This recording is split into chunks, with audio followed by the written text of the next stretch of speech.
حي على الفلاح.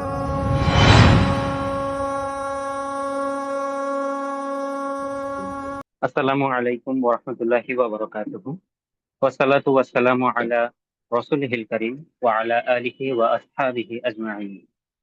সম্মানিত ডাক্তারবৃন্দ, অংশগ্রহণকারী শিক্ষার্থী এবং উপস্থিত সুধীমণ্ডলী, রামফিট আয়োজিত stick of medicine level 1 2026 orientation প্রোগ্রামে আপনাদের সবাইকে স্বাগত জানাচ্ছি। আমাদের কার্যক্রম আমরা শুরু করছি। আলহামদুলিল্লাহ।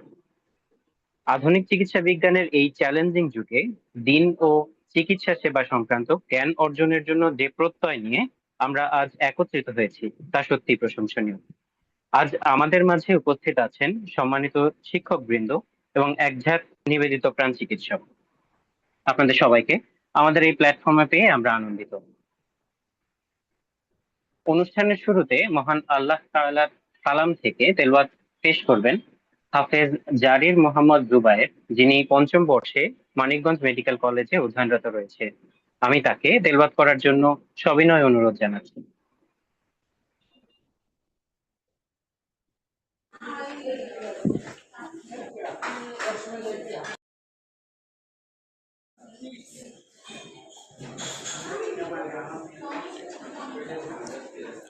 আসসালামু আলাইকুম রহমতুল্লাহি বারকাতু।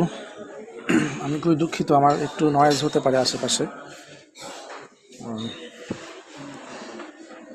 আউযু বিল্লাহি মিনাশ শাইতানির রাজীম। বিসমিল্লাহির রহমানির রহিম। من كان يريد العاجلة عجلنا له فيها ما نشاء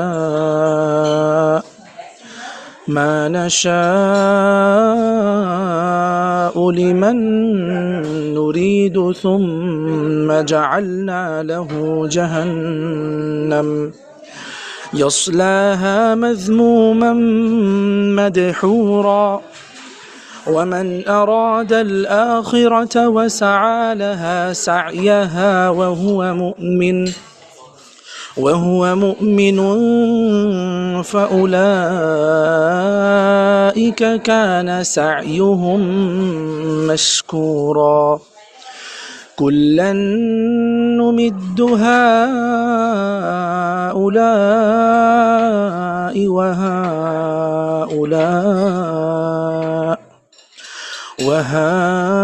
وهؤلاء من عطاء ربك وما كان عطاء ربك محظورا انظر كيف فضلنا بعضهم على بعض وللآخرة أكبر درجات وأكبر تفضيلا لا تجعل مع الله إلها آخر فتقعد مذموما مخذولا وقضى ربك ألا تعبدوا إلا إياه وبالوالدين إحسانا إما يبلغن عندك الكبر أحدهما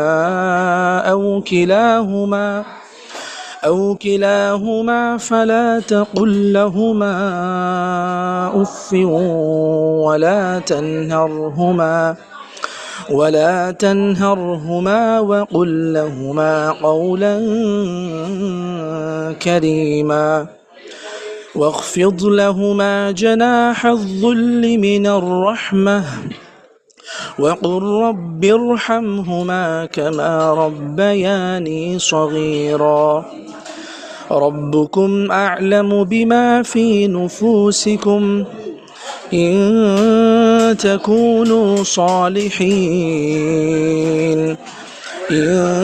تكونوا صالحين فإنه كان للأوابين غفورا সাদাকাল্লাহুল আযীম। বিতাড়িত শয়তান থেকে আশ্রয় প্রার্থনা করে আল্লাহর কাছে আশ্রয় প্রার্থনা করে শুরু করছি। পরম করুণাময় অসীম দয়ালু আল্লাহর নামে শুরু করছি। যে দুনিয়া চায় আমি সেখানে তাকে দ্রুত তা দিয়ে দিই, যা আমি চাই, যার জন্য চাই।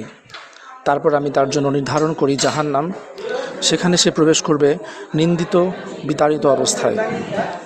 আর যে আখিরাত চায় এবং তার জন্য যথাযথ চেষ্টা করে মুমিন অবস্থায়, তাদের চেষ্টা হবে পুরস্কারযোগ্য। এদের এবং ওদের প্রত্যেককে আমি তোমার রবের দান থেকে সাহায্য করি, আর তোমার রবের দান বন্ধ হওয়ার নয়। ভেবে দেখো আমি তাদের কতককে কতকের উপর কিভাবে শ্রেষ্ঠত্ব দান করেছে। আর আখেরাত নিশ্চয়ই মর্যাদায় মহান এবং শ্রেষ্ঠত্বে বৃহত্তর। আর তুমি আল্লাহর সাথে অপর কোনো ইলাহ নির্ধারণ করো না, তাহলে তুমি নিন্দিত ও লাঞ্ছিত অবস্থায় বসে পড়বে। আর তোমার রব আদেশ দিয়েছেন যে তোমরা তাকে ছাড়া অন্য কারো ইবাদত করবে না এবং পিতামাতার সঙ্গে সদাচরণ করবে। তাদের একজন অথবা উভয়ই যদি তোমার নিকট বার্ধক্যে উপনীত হয়, তবে তাদেরকে উফ বলো না এবং তাদেরকে ধমক দিও না, আর তাদের সাথে সম্মানজনক কথা বলো। আর তাদের উভয়ের জন্য দয়া পরবশ হয়ে বিনয়ের ডানা নত করে দাও এবং বলো, হে আমার রব, তাদের প্রতি দয়া করুন যেভাবে শৈশবে তারা আমাকে লালন পালন করেছেন। তোমাদের অন্তরে যা আছে সে সম্পর্কে তোমার রবই অধিক জ্ঞাত। আর যদি তোমরা নেককার হও, তবে তিনি তার দিকে প্রত্যাবর্তনকারীদের প্রতি অধিক ক্ষমাশীল। নিশ্চয় আল্লাহ সত্য বলেছেন। সূরা ইসরা আয়াত 18 থেকে 25। মাশাআল্লাহ, আলহামদুলিল্লাহ, মারহাবা। নিশ্চয়ই আল্লাহর স্মরণেই অন্তর প্রশান্ত হয়, নিশ্চয়ই আল্লাহর স্মরণেই অন্তর প্রশান্ত হয়, নিশ্চয়ই আল্লাহর স্মরণেই অন্তর প্রশান্ত হয়। ভাইয়ের অসাধারণ কোরআন তেলাওয়াতের মূর্ছনায় আমরা অভিভূত। আলহামদুলিল্লাহ, আল্লাহ এই কণ্ঠকে, এই কোরআনের তেলাওয়াতকে কবুল করে নিন এবং ইসলামের জন্য কবুল করে নিন, আমিন। এ পর্যায়ে আমাদের আজকের আয়োজনের মূল ভিত্তি হলো ইসলামী ফিকহ। জীবনের প্রতিটি ক্ষেত্রে দ্বীনের উপর চলা হবে প্রতিটি মুসলমানের জন্য কর্তব্য। এরই ধারাবাহিকতায় কেন একজন ডাক্তার ফিকহ শিখবেন এ বিষয়ে আলোকপাত করার জন্য আমাদের শরিয়া বোর্ডের অ্যাডভাইজর শ্রদ্ধেয় উস্তাদ মুফতি আব্দুর রহমান হাফিজাউল্লাহকে মূল্যবান আলোচনা পেশ করার জন্য সবিনয় অনুরোধ জানাচ্ছি।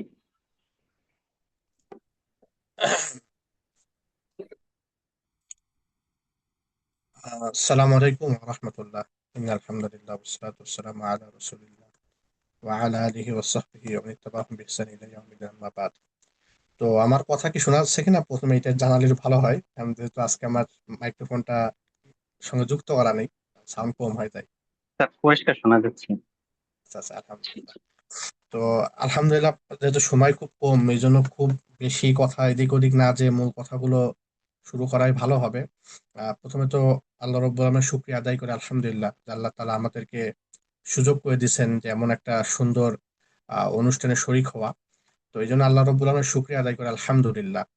দ্বিতীয়ত, যিনি কোরআন তেলাওয়াত করেছেন অত্যন্ত সুন্দর, আল্লাহ তাআলা তার কোরআনের তেলাওয়াতে বারাকা দান করুক। তো আসলে আজকে যে বিষয়টা আমার আলোচনা নির্ধারণ করা হয়েছে সেটা হলো যে ডাক্তারের জন্য মেডিকেল ফিক শিক্ষা কেন প্রয়োজন প্রত্যেকটি ক্ষেত্রে। তো বিষয়টা হলো, এই কথাটা সেই হাদিসের সঙ্গে যুক্ত, যে হাদিসের মধ্যে রাসূল আকরাম সাল্লাল্লাহু আলাইহি সাল্লাম বলে গেছেন যে তলাবুল ইলমি ফারিদাতুন আলা কুল্লি মুসলিম, যে প্রত্যেক মুসলমানের জন্য ইলম শিক্ষা করা ফরজ। তো এই কথাটা যখন আমরা শুনি, স্বাভাবিকভাবে আমাদের কাছে এই কথাই মনে হয় যে কেন ইলম শিক্ষা করা ফরজ, কেন আমরা কি ভালো কাজ করতেছি না, আমরা কি আমাদের কমন সেন্স দিয়ে জ্ঞান অর্জন করতে পারি না।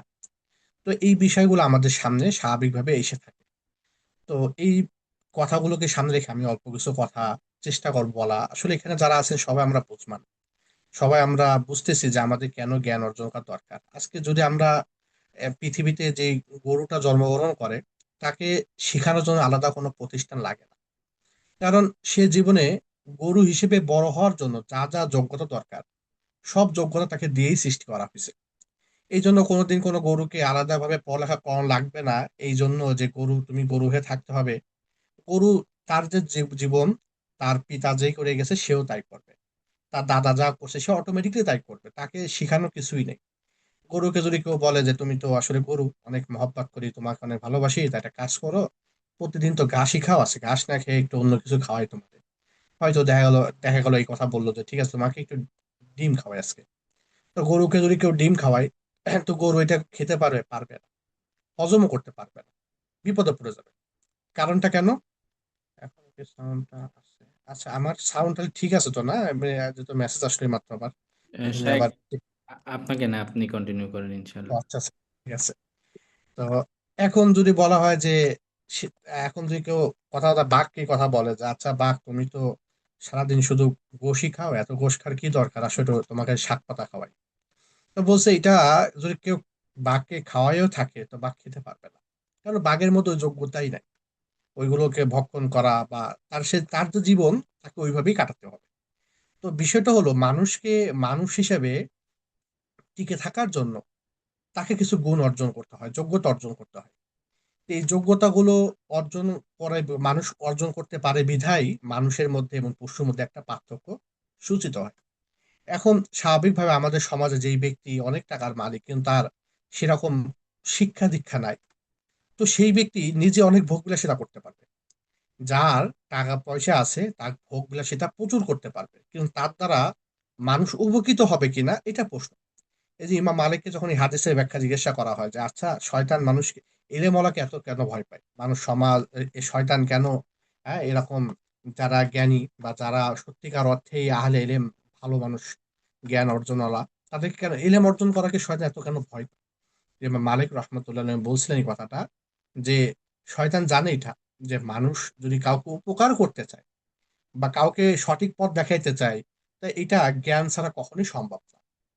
তো ভোগ করার জন্য কোনো যোগ্যতা লাগে না, ভোগ করার জন্য শক্তি থাকলে, টাকা থাকলে, থাকলে এমনি পর্যাপ্ত ভোগ করা যায়। যে যত বেশি ভোগ করতে পারবে আমরা আছে তাকে তত বেশি জ্ঞানী মনে করি, যার যত বেশি টাকা আছে, যে যত বেশি খাবার খেতে পারতেছে, যে যত বেশি এরকম ভালো বসবে থাকতে পারতেছে, আমরা মনে করি যে এই ব্যক্তি অনেক উন্নত, অনেক ভালো। কিন্তু এটা ইসলামের দৃষ্টিকোণ থেকে ভালোর কোনো মানদণ্ড নয়। একটা জিনিস চিন্তা করে দেখেন, একজন নর্তকী সে সারাদিন নাচে, তার চেহারা সে ভালো আছে, ছোট ছোট ড্রেস পরে অনেক নাচে, এই ব্যক্তি পৃথিবীর জন্য কি এমন উপকার? এই তার নাচ, তার এরকম গান গাওয়া, তার এরকম ড্যান্স কি পৃথিবীর জন্য কি কল্যাণ বয়ে আনতেছে একটু দেখেন, চিন্তা করে দেখেন তো। এই যে একজন ব্যক্তি যে প্রচুর খাইতে পারে, দেখা যায় প্রচুর ব্লগার এখন দেখা যায়, তো ব্লগাররা কি করে প্রচুর এরকম ব্লগ করে করে এরকম খাবারের ভিডিও দেখায় যে আমরা এই খাইতেছি, অনেক রকম খাবার একসাথে খেয়ে ফেলে, অনেকে খাবারের থালি নিয়ে বসে প্রচুর খাবার খেতে পারে। তো এখন যে কেউ বলে যে ও অনেক খেতে পারে তার মানে ও অনেক সুখী, ও অনেক ভালো আছে, ও অনেকে, এটা কি কোনো মানদণ্ড হইলো?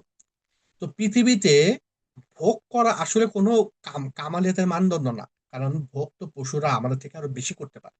একটা হাতি যা খাইতে পারবে বা একটা তীর মাছ যা খাইতে পারে, আমরা কতজন মিলে তা খাইতে পারি, তো চিন্তা করে দেখি। হ্যাঁ, এরকম প্রত্যেকটা ক্ষেত্রে যদি আমরা চিন্তা করি তো আমাদের থেকে পশু পাখিদের ভোগের যোগ্যতা অনেকের অনেক ক্ষেত্রে বেশি। কিন্তু আমাদের মধ্যে একটা যোগ্যতা আছে, সেটা হলো কি, যে মানুষের মধ্যে নিজেকে কল্যাণের পর রাখা, সঠিক পথে রাখা, অন্যদেরকেও কল্যাণের পথে নিয়ে যাওয়া, অন্যদেরকে কল্যাণের পথ দেখানো। তো এই যে পৃথিবীতে কল্যাণের পথ দেখানোর জন্য আল্লাহ তাআলা যুগে যুগে নবীদেরকে পাঠাইছে এই পরীক্ষার জন্য, যে কোন ব্যক্তি আল্লাহ তাআলার ওই যে নির্ধারণ করা রাস্তা, যে সীমানা, কারণ পৃথিবীতে একদিন তো চলে যাবে, আর চলে যাওয়া বা ভোগের জায়গা তো আসলে আখিরাত। তো আখিরাতে যে তোমাকে ভোগ করতে হবে, তা দুনিয়াতে চলতে হবে মানুষকে একটা সিস্টেমের মধ্যে, যে সিস্টেমটা মানুষকে এটা বলবে যে তুমি কোনটা সঠিক, কোনটা কল্যাণের পথ, কোনটা অকল্যাণের পথ, এই পথটা জানার জন্য আল্লাহ পাক যুগে যুগে নবী থেকে পাঠাইছে। কারণ মানুষ ভুলে যায়, মানুষ ভুলে যায় যে তাকে কি করতে হবে আর কি করতে হবে না, এই জিনিসগুলো ভুলে যায় বিধায় আল্লাহ পাক যুগে যুগে নবীদেরকে পাঠান। তো আজকে আমরা এমন এক পুঁজিবাদী যুগে বসবাস করতেছি, যে যুগে মানুষ মানুষকে স্বার্থ ছাড়া কল্পনা করতে পারে না, যে যুগে মানুষ মানুষকে উপকারের বিষয়টা কখনোই এমন হবে না, যে দেখা যাবে যে মানুষ এটা বলতেছে ঠিক আছে আমি ত্যাগ করছি আমি মহান, যে ত্যাগ করে যে কষ্ট করে তাকে কেউ চেনেও না। কিন্তু যে সমাজে সব থেকে বেশি লুটে খাচ্ছে, দুর্নীতিগ্রস্ত, যার টাকা আছে তাকে মানুষ সম্মান বলতে দেখছিস, টাকা কত আছে, সম্মান কত আছে, কিন্তু সবাই জানে যে লোকটা তার নিজের টাকা না, আরো মানুষকে ঠগাইছে, বহুত মানুষকে শেষ করে দুর্নীতি করে আছে সেখানে আসছে।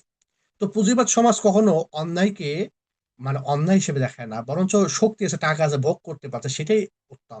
কিন্তু আখিরাতের দৃষ্টিকোণ থেকে একটু চিন্তা করে দেখি, যে লোকটা আজকে অনেক অবৈধ পথে চলে গেল, ভোগ অনেক বেশি ভোগ করে গেল, কিন্তু কোনো হালাল পথ বা কোনো ভালো কিছু অর্জন করে যেতে পারেনি। সেই ব্যক্তি কবরে যাওয়ার সাথে সাথেই তার জিন্দগিটা, যখন বলা হবে যে তোমার পিছনে কোনো আমল কবুল হয়নি, এবার আগুন তুমি সহ্য করো। আমরা যখন চুলাতে অনেক সময় রান্না করতে যাই বা অনেক সময় অনেক কিছু গরম করতে যাই, যখন ডিমটাই পোস্ট করতে যাই, একটু যখন চুলার তাপ লাগে হাতে, তো সহ্য করার ক্ষমতা নেই, মানে হাত পুড়ে যাওয়ার মতন অবস্থা। তো সেইখানে যখন হাত পুড়ে যাচ্ছে সামান্য কিছু সময়, সেখানে অনন্তকাল জাহান্নামের আগুন কি করে মানুষের পক্ষে বরদাস্ত করা সম্ভব? তো কি করে মানুষ যাতে ওই আগুন থেকে বেঁচে যেতে পারে, কি করে মানুষ যাতে দুনিয়াতে কল্যাণময় পথে চলতে পারে, এই জন্য আল্লাহ পাক আমাদেরকে এলেম দান করছে, জ্ঞান দান করছে। এই জন্য আল্লাহ তালা প্রত্যেক মুসলমানের জন্য এই জ্ঞান শিক্ষাগুলোকে ফরজ করছে, যে তুমি যদি জ্ঞান অর্জন না করো, ভোগ করার জন্য তোমার কোনো জ্ঞান লাগবে না, পশু হয়ে চলার জন্য কোনো জ্ঞান দরকার নেই। কেউ যদি বলে যে আমি আমার প্রফেশনাল যোগ্য না, বাঘ যদি বলে আমি তো শিকার করতে পারি অনেক বেশি, তা আমি আমার আবার জ্ঞানের কি দরকার? বাঘের আসলে কোনো জ্ঞান দরকার নেই, কারণ বাঘ জ্ঞান অর্জন করেও সে বাঘই থাকবে, সে কখনোই ভালো কিছু হতে পারবে না। কিন্তু মানুষ, সে যদি জ্ঞান অর্জন করে, তো সেইটা বুঝতে পারে যে আমার এই কাজটা ঠিক হচ্ছে না, সবাই করতেছে, আমি তো করতে পারি না, কারণ আমার সামনে তো আখিরাত আছে। আমি তো পশুর মতন দুনিয়াতে না যে আমি চলে যাব, আমাকে আর উঠানো হবে না, কোনো হিসাব দিতে হবে না, অ্যাকাউন্টেবিলিটি থাকবে না, জবাব দিতে থাকবে না, এরকম তো হবে না। বরঞ্চ আমাকে একটা দায়িত্ব নিয়ে একটা মিশন নিয়ে দুনিয়াতে পাঠানো হয়েছে। আর এই মিশনটা হলো কি, যে আমি কি করে আমার কর্মের মাধ্যমে, একটা হলো আমল, একটা হলো কাজ, আমাদেরকে আল্লাহ তালা প্রত্যেকটা কাজই করতে বলছে, কিন্তু কাজটা যখন আমাদের এলেম অনুযায়ী হবে, রসুলের তরিকা অনুযায়ী হবে, তা আল্লাহ তালা এই কাজগুলোকে ইবাদত হিসেবে গণ্য করছে। তো এই জন্য আমার এই কাজ আল্লাহ পাক করতে নিষেধ করেনি, কোনো কাজ করতে নিষেধ করেনি, কিন্তু প্রত্যেকটা কাজ যেন পশুর মতন চিন্তা না হয়, প্রত্যেকটা কাজ যেন মুসলমান এবং উত্তম মানুষের মতো চিন্তা করে আমরা করতে পারি। এই জিনিসটা আমাদের কাছে ইবাদতের মানদণ্ড বানা হয়েছে। আমাদেরকে ভাত খেতে নিষেধ করা হয়নি, কিন্তু আমাদেরকে পশুর মতন খেতেও বলা হয়নি। আমাদেরকে বিবাহ সাথী করতে নিষেধ করা হয়নি, আমাদেরকে চাকরি বাকরি করতে নিষেধ করা হয়নি, কোনো কিছু নিষেধ করা হয়নি। কিন্তু আমরা এই সমস্ত ক্ষেত্রে, মানুষেরও কিছু কাজ আছে, উত্তম মানুষের কাজ, এবং কিছু পশু সুলভ কিছু কাজ আছে, যে পশু যেমন কোনো কিছু দেখে না স্বার্থ ছাড়া, তার বেনিফিটস আছে, কাউকে বেনিফিট চিন্তা করে না। এই বিষয়গুলোকে আল্লাহ তালা আমাদেরকে কি করে আমরা যাতে মানুষ উত্তম রূপে হতে পারি, কিভাবে যাতে আমরা ভালো কিছু করতে পারি, সবাই করতেছে আমি করবো, এই বিষয়টা এমন না। সেই জন্য আমাদেরকে জ্ঞান দান করছে। এই জ্ঞানটাইকে বলা হয় এলেম। তো এই জন্য এলেম ছাড়া কোনো ব্যক্তি কোনো ক্ষেত্রে সে কি করে কাজ করতে পারে? আজকে যদি আমরা চিন্তা করি যে আল্লাহ তালা আমাদেরকে, একবার একটা ঘটনা কিতাবে লেখা হয়েছে, এটা বলে আমি আমার মূল আলোচনা চলে যাবো, আর 10 মিনিটের মধ্যে শেষ করবো। একটা কিতাবের মধ্যে একটা ঘটনা লেখা হয়েছে, খুব আশ্চর্যজনক ঘটনা। এক বাদশা, ওনার কথা লিখছে এই কিতাবে এইভাবে, যে উনি ওনার ওই, যখন যে ছিল ওনার যে মানে প্রাসাদ, ওই প্রাসাদে উনি বড় বড় আলেমদেরকে, বড় বড় জ্ঞানীদেরকে সবসময় রাখতেন, সবসময় ওনাদেরকে থেকে বিভিন্ন আলোচনা শুনতেন। তা একদিন করে ওনার মা ওনাকে খুব বকাঝকা সুলভ ভাবে এটা জিজ্ঞাসা করছে যে তুমি এদেরকে রেখে কি পাও? মানে এরা এখানে তোমার দরবারে থাকে, এরা তো এমন না যে খুব বেশি আহ মানে কাজ করতে, কাজ করতে কায়িক পরিশ্রম করতেছে, এমন না। এরা তো যার সাথে তোমাকে পরামর্শ দেয়, বুদ্ধি দেয়, মানুষের সাথে বিভিন্ন নলেজ শেয়ারিং করে। তো এদেরকে তুমি এত কি লাভ পাও?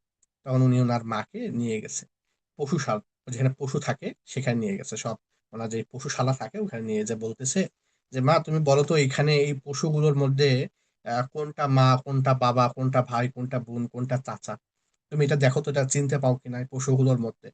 তো মা বলছে পশুদের কি কোনো বাপ ধর্ম, মা ভাই এরকম থাকে নাকি? তারা তো পশু, তারা খাবার পাইলে নিজেরা খাবে, তাদের প্রয়োজন হলে তারা প্রয়োজন মেটাবে, তারা এরকম এই সমস্ত চিন্তা করার জন্য তো আর নাই, কমন সেন্স।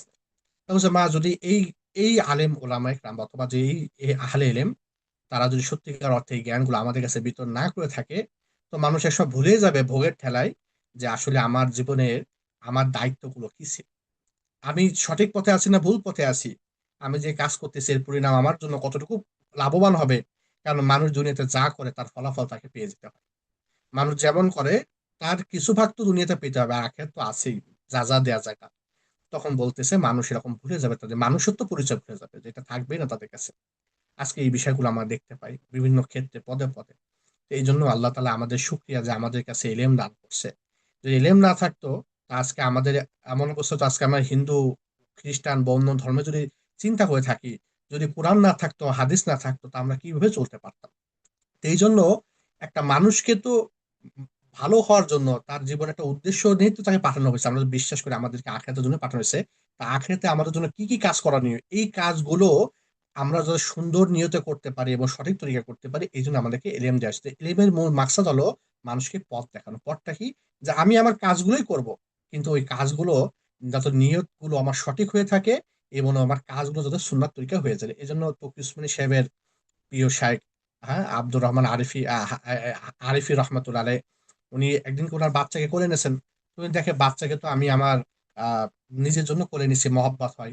কিন্তু আমি যদি এটা চিন্তা করি যে আল্লাহ রসুল বাচ্চাদেরকে ভালোবাসতেন, আল্লাহ তালা আমাকে বাচ্চাদের পর দায়িত্ব দান করছে, আমি যদি আল্লাহ তালার জন্য এদেরকে ভালোবাসি, তা বলতেছে এটা তো আমার জন্য শুধু ভালোবাসা হলো না, বলছে এটাও একটা ইবাদতের মধ্যে গণ্য হলো। তো আল্লাহ তালা মুসলমানের খাওয়া, ঘুম, ব্যবসা বাণিজ্য সবকিছুকে আখিরাতের জন্য কাজের উপকরণ, আখিরাতের পথের পাথেয় বানাইছে। কিন্তু আজকে আমাদের অবস্থা এরকম যে আমি নামাজ পড়ার সময় ভুল হলে নামাজের মাস্তা শুনতে প্রয়োজন বোধ করি। আমার রোজা হয়েছে কি হয়েছে না, আমি রোজা শোনার প্রয়োজন বোধটা করি, কেন আমি এটাকে ইবাদত মনে করি। কিন্তু আমার কর্মক্ষেত্রকে, আমার কথাকে, আমার বসাকে, আমার চলন চাল চলনকে, আমার খাওয়া দাওয়াকে আমি ইবাদত মনে করতেছি না। আমি মনে করছি এটা একটা কাজ। তা সুতরাং এটা আবার ইবাদত কি? অথচ আল্লাহ তালা মুমিনের প্রত্যেকটা জিন্দেগি, পুরো জিন্দেগিকে ইবাদত বানাইছে। তা আমি যদি আমার প্রত্যেক নামাজের মধ্যে ইবাদত খুঁজি, তো আমার কাজের মধ্যে কেন ইবাদত থাকবে না? নামাজের মধ্যে ভুল হলে যদি আমার গুনাহ হয়ে থাকে, তো আমার কর্মের মধ্যে ভুল হলে কেন আমার সে একই রকম গুনাহ, একই রকম শাস্তি আমার কেন আসবে না? এই কথাটা আজকে আমরা ভুলে গেছি। এই জন্য এক সাহাবীর ঘটনা হাদিসের মধ্যে আসছে। এক সাহাবী, উনি জিজ্ঞাসা করছে যে ইয়া রাসূলুল্লাহ, তো মানুষ তো এরকম জেনা করলে তো গুনাহ হবে, এটা স্বাভাবিক। তো কেউ যদি তার স্ত্রীর সঙ্গে কথা বলে, এটা কি তার কোনো সওয়াব হয়? আল্লাহ নবী বলতেছেন যে কোন হাদিসের মধ্যে, কয়েকটা হাদিস এরকম পাওয়া যায় এই সংক্রান্ত, যে কোনো ব্যক্তি যদি তার স্ত্রীর মুখে খাবার তুলে দেয়, এটাও তার জন্য সদকার সব। কোন ব্যক্তি যদি তার স্ত্রীর সাথে গল্প করে, খুনসুটি করে বা আরো কিছু করে, বলছে এই প্রত্যেকটা কাজে তার সব হয়ে থাকবে। যদি সে গুনার কাজে তো গুনাহ হইতো না, বলছে হ্যাঁ অবশ্যই তো। তা বলছে তাহলে এই কাজগুলো তাকে সব দান করাবে। তাহলে একটা ডাক্তার সাহেব যদি ডাক্তারি চেম্বারে থেকে সে যদি সুন্নাত তরিকায় নিয়ত সঠিক রেখে যদি কাজগুলো করে, তাহলে তার মধ্যে এবং আরেক নামাজের সুন্নাত নামাজের মধ্যে পার্থক্য কি হলো? সে যদি একটা ফরজ দায়িত্ব পালন করতেছে, মানুষ উপকার করতেছে, সেটার মধ্যে আর একটা লোক সারাদিন নফল নামাজ পড়তেছে, তার থেকে তো হাজার গুণ ওই ডাক্তার উত্তম, যে মানুষকে মানে যে সেবাগুলো দেওয়ার দরকার, ফরজে কিফায়ার দায়িত্ব, সেই দায়িত্ব পালন করতেছে। আরেকটা ঘটনা বলে আমি হাদিস দুটো বলে শেষ করে দিচ্ছিলাম আলোচনা। খুব গুরুত্বপূর্ণ একটা হাদিস ঘটনা। এরপর দুটো হাদিস আমি বলে শেষ করবো, খুব গুরুত্বপূর্ণ এই বিষয়টা বোঝার জন্য। দেওবন্দে যখন ওই সময় দর্শনের কিতাব পড়ানো হতো, দর্শনের কিতাবের মধ্যে একটা কিতাব আছে কুতবি, এটা আল্লামা তাকি উসমান সাহেব উল্লেখ করছে ঘটনাটা। তো কুতবি কিতাব পড়ানো হতো।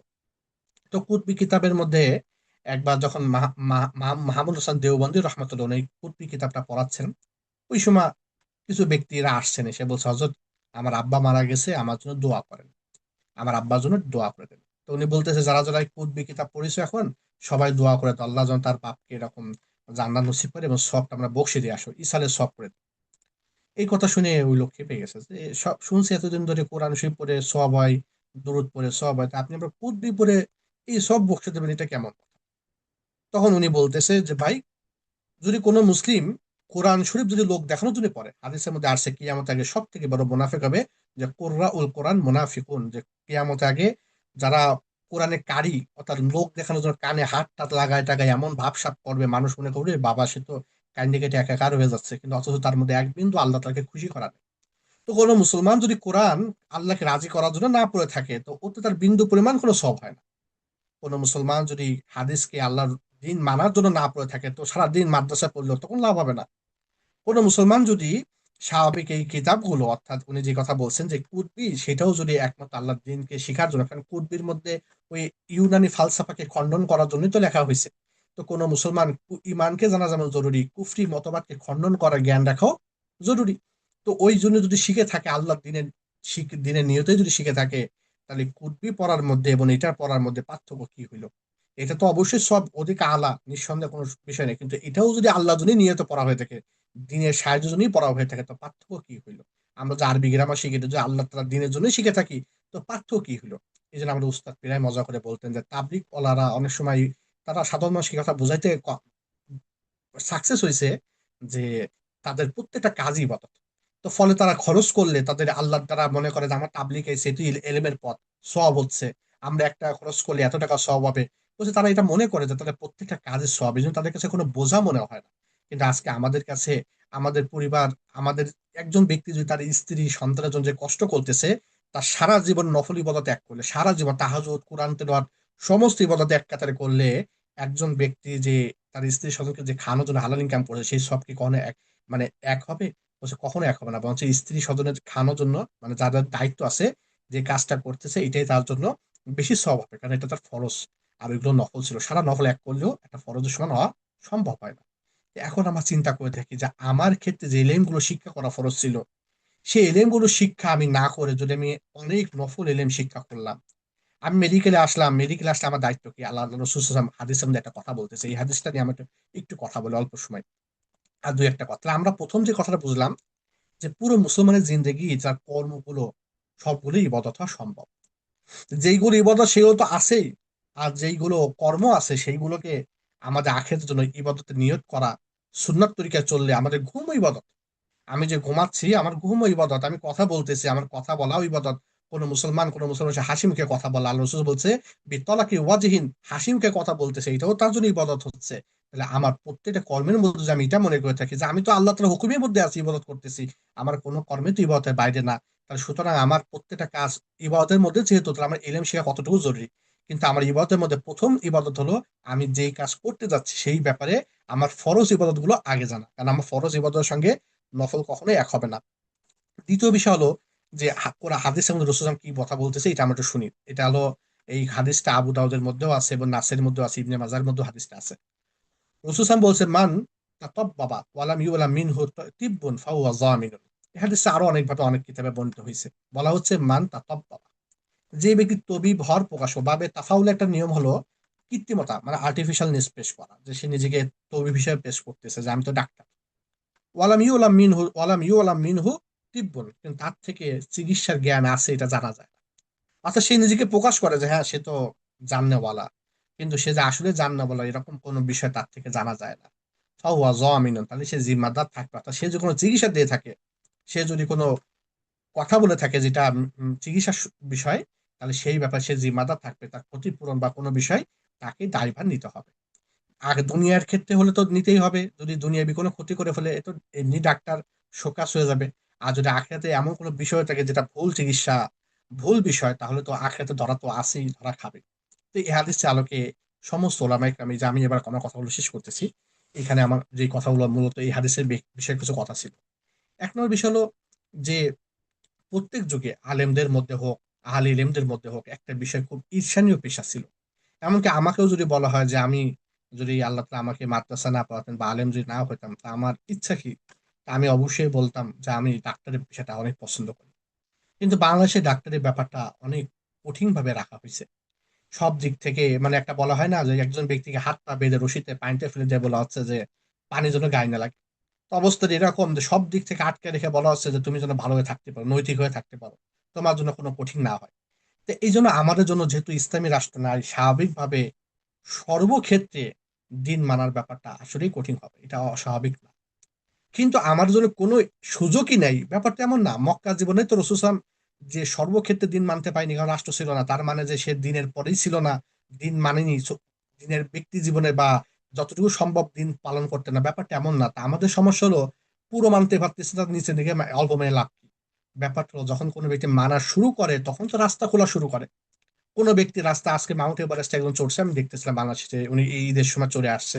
কারণ ওই সে ঢাকা ভার্সিটিতে পড়ালেখা করছে একসময়, এখন পূবালী ব্যাংক থেকে ওনাকে স্পন্সরশিপ দিয়েছিল, উনি গেছিল এই যে ঈদে। ওনার কথা আমি শুনতেছিলাম, উনি বারবার বলতেছিলেন যে ভাই আমি যেদিন করে এরকম 500 ফিট 5,000 ফিট চড়ছে তখন আমার 6,000 ফিট চড়ার নিয়ত হয়েছে। যখন 6,000 ফিট চড়ছে তখন 7,000 ফিট আসছে, 7,000 ফিট যখন চড়ছে এরপর আমার মাউন্ট এভারেস্টে তার নিয়ত চড়ছে। বলছি এরকম কোনোদিন হয়নি যে আমি ঘুম থেকে উঠেই চিন্তা করছি মাউন্ট এভারেস্টে যাবো। বলছি এরকম কোন নিয়ত হয়নি। বলছে আমি প্রথম যাইতাম এরকম চট্টগ্রামে এই বিভিন্ন খাগড়াছড়ি পাহাড়টা নিয়ে কথা বলতেছিল, যে এখানে যাইতাম, যাইতে যাইতে আস্তে আস্তে বড় যাওয়ার নিয়ত হয়েছে। তো পৃথিবীতে কোনো কাজ ঘুম থেকে উঠেই সকাল বা দেখবো সব ঠিক হয়ে গেছে এরকম কখনোই হয় না। যারা ঠিক করে তারা ওই এক এক ধাপ আগাই করে প্রত্যেকটা দিন তারা কিছু না কিছু আগায় রাখে, এক একটা এক একটা সিঁড়ি আগায় রাখে। তা আমি যদি এই কথা মনে করে থাকি যে আমি মুসলিম হয়ে আছি, তা আমার জন্য মেডিকেল ট্রিটমেন্টের যে হালাল হারাম বিষয়গুলো শিখা, এইগুলো তো আমাকে পরে ক্লাসে শিখাবে, হুট করে শিখাবে, একটা প্রতিষ্ঠান দায়িত্ব নেবে, এরকম কখনোই হয় না। বরঞ্চ যারা মুসলিম তাদের প্রত্যেকটা আল্লাহর পক্ষ থেকেই দায়িত্ব যে এই বিষয়ে যদি জ্ঞান না থাকে তারা এই বিষয়ে কাজ করার জন্য অযোগ্য বলে বিবেচিত হবে। আমি যদি নামাজের মাস্টার না জানি আমাকে কি ইমামতি দেবে? আমি অনেক ভালো হলাম, আমি বললাম যে আমি অনেক সৎ, আমি কিন্তু কোনো অন্যায় করি না, কোনো দুর্নীতির মধ্যে নাই, 1 টাকা করে মাইরে খাচ্ছি না, কোনো মারামারির মধ্যে যাইনি, কোনোদিন কাজাকাজি করিনি আজ পর্যন্ত, কোনোদিন নেশা পানির ছুঁয়েও দেখিনি, আমাকে ইমামতি দেন, কেউ কে আমাকে দিবে? বলবে যে না না, তুমি তো ঠিক আছে, সবই ঠিক আছে, কিন্তু তুমি তো নামাজে মাসতে জানো, ইমামতি করবা কিভাবে? আমি যদি বাংলাদেশের সরকারে বলি যে আমি সব দিয়ে ঠিক আছে, দেখেন ড্রাইভিং করতে পারি, কিন্তু ড্রাইভিং এর নিয়ম কানুন আমি জানি না, তা আমাকে ড্রাইভিং লাইসেন্স লাইসেন্স দেবে দেবে না কেন? বলো, তুমি তো সরকারি নিয়মই জানো না, তো তুমি ড্রাইভ করবা কিভাবে? তুমি চালাতে পারো ঠিক আছে, কিন্তু তোমার দ্বারা যে অন্যদের ক্ষতি হবে সেটি কোনো ভেবে দেখছো? তুমি গ্রিন সিগন্যাল, ব্লু সিগন্যাল এগুলো তো বুঝবা না, যে কোন সিগন্যাল কখন দেওয়া হয়, ইয়েলো সিগন্যাল কখন দেওয়া হয়, হ্যাঁ রেড সিগন্যাল কেন দেওয়া হয়, তুমি তো এগুলো বুঝবাই না। তা তোমার দ্বারা মানুষ উপকৃত, তুমি চালাতে পারবা গাড়ি, কিন্তু তোমার দ্বারা উপকৃত হবে নাকি বিপদ হয়ে যাবে এটা তো তুমি বুঝতে পারবা না। তো এই জন্য বিষয়টা হলো এতটুকু, যে আল্লাহ রসুল সাল্লাম এই কথা আমাদেরকে জানাই দিয়েছেন, যে কোনো ব্যক্তি যদি ডাক্তার হয়ে থাকে, ডাক্তার হতে চায়, তার জন্য যেমন মানে এক্সপার্টিস দরকার, অর্থাৎ তার জেনারেল নলেজ, অর্থাৎ যেটা আরবিতে বলা হয় তাজাররুব, মানে অভিজ্ঞতা, তাকে যেমন কর্মদক্ষতা দরকার, পাশাপাশি তাকে শরীয়তের মাসলা মাসাইলগুলো জানা দরকার। নতুবা দুটো বিষয় হবে, এক তো সে যদি তার দ্বারা যদি হারামে লিপ্ত হওয়ার কোনো বিষয় হয়ে থাকে, তো এটা কি আমাদের এই কথা বললে হবে না, জানলা আমি তো ভালো ছিলাম, আমার নিয়ত সঠিক ছিল, এই কথা বলে কাজ হবে না। কেন? যেই ব্যক্তি এলেম শিক্ষা করা ফরজ, সে যে এলেম শিক্ষা না করে ওই কাজ করতে যায়, তো প্রথমেই তাকে ফল্ট, যে তুমি তো ওই কাজের যোগ্যই না, কারণ তোমার ওই কাজের জায়েজ না যে ব্যাপার জানা নেই। মেডিকেল এথিক্স না জানলে, যেমন নাকি কোনো ডাক্তারকে কোনোভাবেই মেডিকেল দিবে না, সুযোগ দিবে না। তো ইসলামী মেডিকেল না জানলে একটা মুসলমান কি করে এই সুযোগটা পায়, যে সেইটাকে হালাল হারাম বা মেডিকেলে কাজে সে মানে ওষুধ ট্রিটমেন্ট করতে পারে, যেখানে ওষুধের ব্যাপারে কত হারাম ওষুধ থাকে, যেখানে ট্রিটমেন্টের ব্যাপারে কত রকম উল্টো পাল্টা সিস্টেমের মধ্যে আজকে আমরা জড়িত। আমরা জানি যে আমরা পারবো না, কিন্তু কমপক্ষে চেষ্টাও কি করবো না? তো এই জন্য প্রথম যে বিষয়টা বললাম, হাদিসের প্রেক্ষাপট অনুযায়ী রসূল সাল্লাল্লাহু বলে গেছেন এই কথা, যে যেই ব্যক্তি মেডিকেল ট্রিটমেন্ট অর্জন শিক্ষা দিতে চায়, তার প্রথম ফরজ দায়িত্ব হলো যে সে মেডিকেল ট্রিটমেন্ট জানে কিনা, মানে ইসলামী যে মাস্টার মাসাল গুলো এইগুলো সে জানে কিনা। এগুলো যদি না জানে এবং ওইটা কারিগরি দক্ষতা দুটোর কোনো একটা কম্বিনেশন কম থাকে, তাহলে তাকে ইসলামী দৃষ্টিকোণ থেকে ডাক্তার বলা সম্ভব না। যেমন আমরা বললাম, একজন লোক কম্পাউন্ডারিং করতে করতে হেভি দক্ষতা হয়ে গেছে, কিন্তু সেই লোককে কি আমরা ডাক্তার বলবো? কখনো কখনোই বলবো না, কারণ সেই ব্যক্তির সার্টিফিকেট নেই। তো যেই ব্যক্তি ডাক্তার হওয়ার মুসলিম দাবি করতেছে, আমি মুসলমান, আমি সঠিক নিয়ে তো আখেরাতের জন্য কাজ করতেছি, তো আখেরাতের জন্য কাজ করতে হলে তাকে তো এই জ্ঞান থাকার জরুরি। তো এই হচ্ছে প্রথম কথা, ছিল প্রত্যেক যুগে ওলামা ইকরাম এটা ঈর্ষণীয় পেশা ছিল ডাক্তারি, কিন্তু আজকে আমাদের কাছে পেশাটা অনেক ঈর্ষণীয় হলেও, কিন্তু আমাদের কাছে আজকে সেটা কর্পোরেটিভ সিস্টেম অনেক সময় চলে যায়, এটা দুঃখজনক। ইমাম ইবনে আবেদিন স্বামী রহমাতুল্লাহ উনি একটা কথা বলতেন, উনি বলতেন যে মাল্লাম মাল্লাম ইয়ারিফ আহলা জামান, এবার হচ্ছে মাল্লাম ইয়ারিফ আহলি জামানি ফাহুয়া জাহিলুন, যেই ব্যক্তি তার যুগ সম্পর্কে জানে না, সেই ব্যক্তি মূর্খ। এই জন্য ইমাম মোহাম্মদের দুটো ঘটনা উনি উল্লেখ করছে, এটা বলে আমি শেষ করছি। ইমাম মোহাম্মদ রহমতুল্লাহ করতেন কি, বাজারে যে বসে বসে দেখতেন যে কে কিভাবে ব্যবসা করতো, তো ওনাকে বলতো আপনি কেউ দেখেন কেন? বলছে আমি না দেখলে বুঝবো কিভাবে। তো অনেক সময় এমন হয়েছে, ইমাম মোহাম্মদ একজন সাথে জিজ্ঞাসা করছে, হযরত আপনি এটা তাসাউফের কিতাব লেখেন, অর্থাৎ যেখানে আমরা আল্লাহ আধ্যাত্মিক কথা চর্চা হবে, তো উনি বলছে লিখছি তো। বলছে কোন কিতাব লিখছেন? বলছে কিতাবুল মুআমালাত কি লিখিনি আমি? হালাল হারাম সংক্রান্ত, যে কোন প্রফেশনে কোন ইনকাম হালাল কোনটা হারাম, আমি কি লিখিনি? তো যেই ব্যক্তি হারাম ইনকাম গ্রহণ করে, যেই ব্যক্তির ইনকামের মধ্যে হারাম ঢুকে যায়, তো সেই ব্যক্তি তার ইবাদত কি করে কবুল হতে পারে? তো এই জন্য একটা বিষয় শুধু মাথায় রাখি, আমি আজকে ইনকাম করতেছি, আমি আজকে কর্ম করতেছি, কিন্তু কিয়ামতের দিন আমাকে ডেকে যদি এই কথা বলা হয় যে তোমার কোনো আমল কবুল হয়নি, যদি কিয়ামতের দিন ডেকে ডেকে এই কথা বলা হয় যে তোমার কোনো ইবাদত কবুল হয়নি, তোমার হারাম টাকার মধ্যে হারাম ঢুকে গেছো, তোমার হারামের সব, এই তোমার বড় বড় নফল নাম, বড় বড় ফরজ নামাজ, বড় বড় রোজা, সব তোমাকে অন্যকে দিয়ে দিতে হবে, কারণ তোমার টাকার মধ্যে হারাম আছে। তো একটু চিন্তা করে দেখে তখন আমি কি অবস্থা হয়ে যাবে, যে আমি তখন বিপদে পড়ে যাবো, আমি না আসতে না ফিরে আসতে পারবো না, অন্যকে দিয়ে দিতে হবে। আর তা আমার সমস্ত আমল চোখের সামনে একের পর এক একের পর এক একজন নিয়ে চলে যাচ্ছে, কারণ আমি চেষ্টাই জানার। কিন্তু আমি যদি কমপক্ষে এটা বলে আল্লাহকে, জানলা আমি তো চেষ্টা করছি জানার জন্য। যদি কোনো ব্যক্তি কেরাত সহিহ পড়তে পারে না, কিন্তু যে সে চেষ্টা করে, হাদিসের সমস্ত ফিকার কিতাবে এক কথা বলা হয়েছে, তার নামাজ সহিহ হয়ে যাবে, কারণ সে চেষ্টা করতেছে।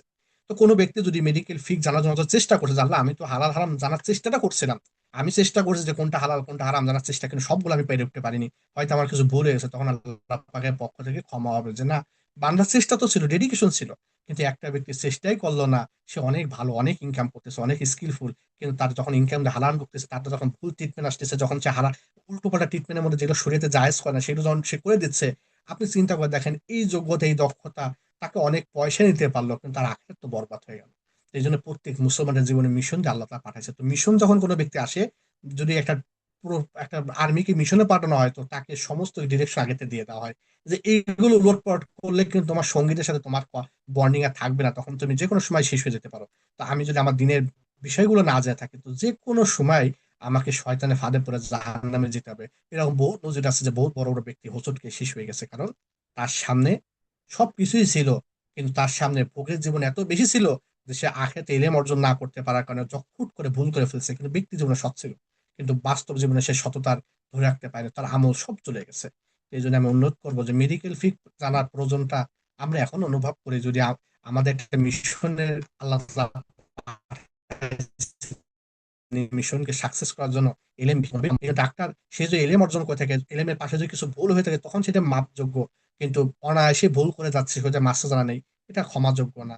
আর দ্বিতীয় বিষয় হলো যে আমি যদি মেডিকেল মাস্টারগুলোই না যায় থাকি, তো আমি স্কিলফুল অনেকটা, কিন্তু বাদ বাকি শরীরের দৃষ্টিকোণটা আমাকে সঠিক ডাক্তার হিসেবে বিবেচনা করা হয় না। যেমন কি মেডিকেল আমাকে বিবেচনা করবে না, আমি যদি কম্পাউন্ডার হয়ে থাকি কখনোই আমাকে বিবেচনা করবে না। তো এই জন্য আমাদের প্রত্যেকটা কাজ ইবাদত। আমি আমার কর্মকে ইবাদতের বাইরে মনে না করি, আমি এটা মনে না করি যে অমুক নফল নামাজ পড়তেছে আমি পড়তে পারছি না। আপনি মেডিকেল ট্রিটমেন্ট দিচ্ছেন, সঠিক ট্রিটমেন্ট দিতে হলে আপনি হাজার হাজার কোটি গুণ বেশি সব পাচ্ছেন, কিন্তু আপনি আপনার কাজটাকে ইবাদতের মতন করে একটু চিন্তা করে দেখেন। আল্লাহ তাআলা আমাদেরকে তৌফিক দান করুন। আমি এখানে শেষ করতেছি। তো ইনশাআল্লাহ এখানে মানে যেহেতু আরো অনেক বক্তারা আছেন, আমি এখানে শেষ করতেছি।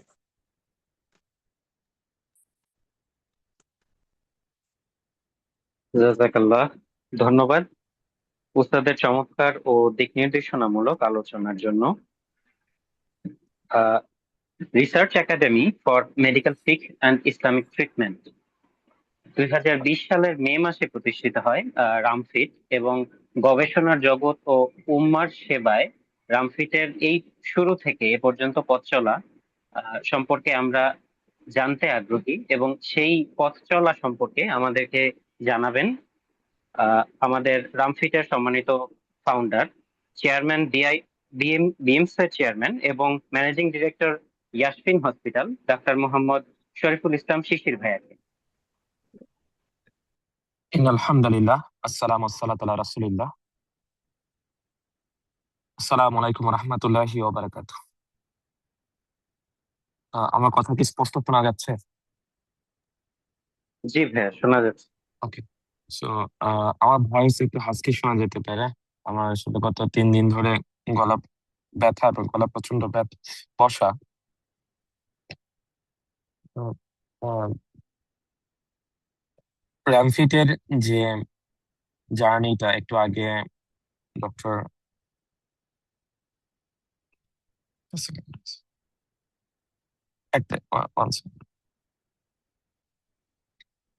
তো র্যামফিটের যাত্রা শুরু করার যে সময়কালটা ডক্টর আলভি একটু আগে শেয়ার করলো, 2020 সালের মে মাস। কিন্তু তার আগে ঠিক র্যামফিট এর বা এই ধরনের একটা প্রতিষ্ঠানের আইডিয়াটা কিভাবে ডেভেলপ হলো, এটা আমরা একটু ফ্ল্যাশব্যাক করি ইনশাআল্লাহ। যারা আপনারা ইতিমধ্যে এই বিষয়টা বেশ অনেকবার শুনছেন, তাদের জন্য আবার এটা একটা ইমোশনাল বুস্ট আপ করবে। আর যারা এই ফার্স্ট টাইম আপনারা শুনতেছেন ইনশাল্লাহ, তো আপনারা একটু জানতে পারবেন যে আসলে র্যামফিটের যাত্রা শুরু করাটা বা এরকম একটা একাডেমির যাত্রা শুরুর যে ইনিশিয়েটিভটা, সেটা একটা সহজ যাত্রা ছিল না। 2016 সাল থেকে বেসিক্যালি আমরা শরিয়া ভিত্তিক হাসপাতাল এস্টাবলিশ করার জন্য সরাসরি ভাবে মাঠ পর্যায়ে কিছু ইনিশিয়েটিভ এবং কাজ করা শুরু করি। এর মধ্যে একটা হচ্ছে আমাদের আলেম ওলামার সাথে কানেকশন তৈরি করা এবং তাদেরকে শরিয়া ভিত্তিক হাসপাতালের প্রয়োজনীয়তার কথাটা তাদের সামনে তুলে ধরা।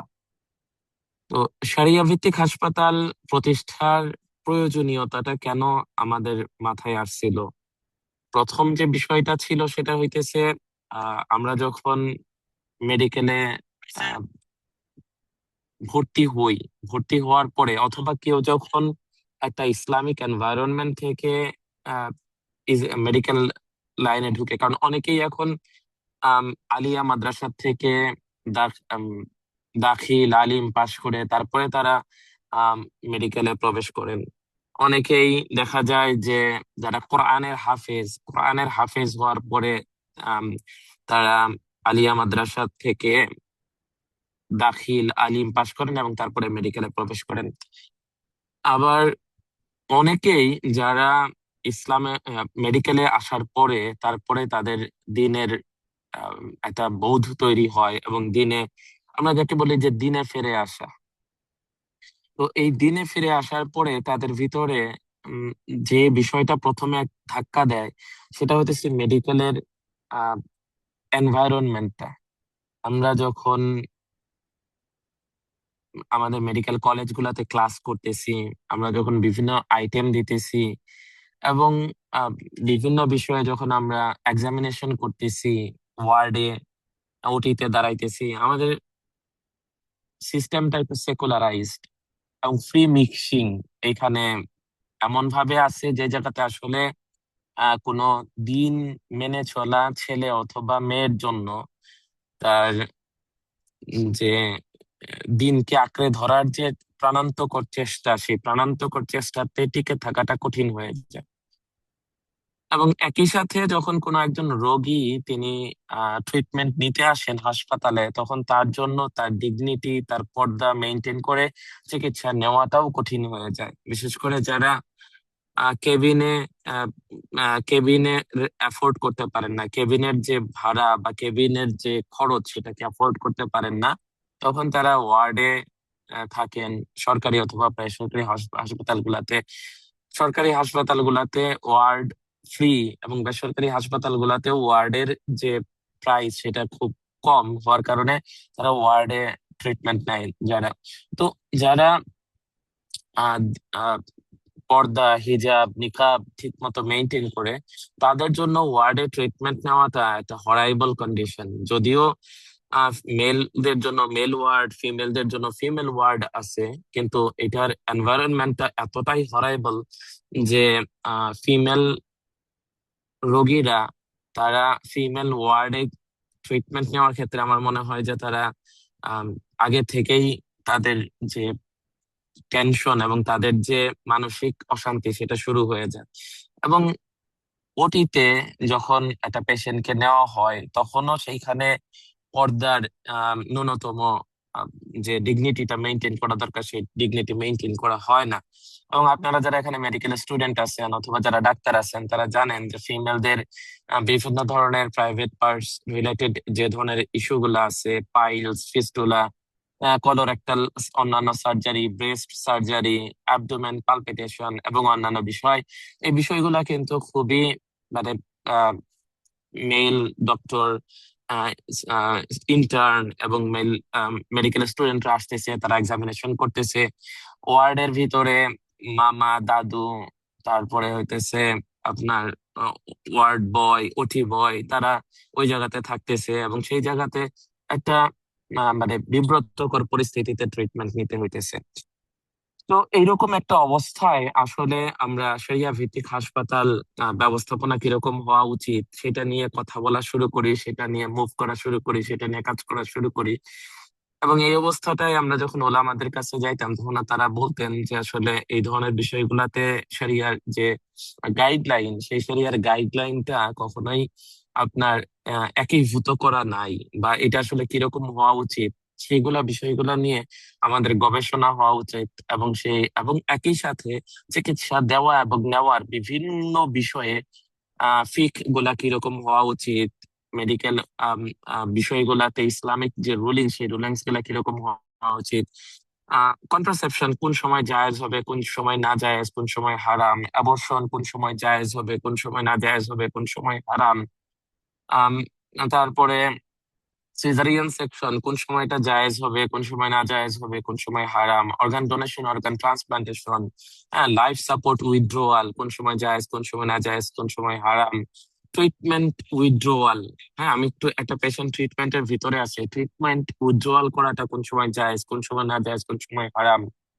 So there are so many issues, যে ইস্যুস গুলো আসলে আম, ইসলামের আলোকে মীমাংসিত হওয়াটা জরুরি, ট্রিটমেন্ট দেওয়া এবং নেওয়া দুই দিক থেকেই।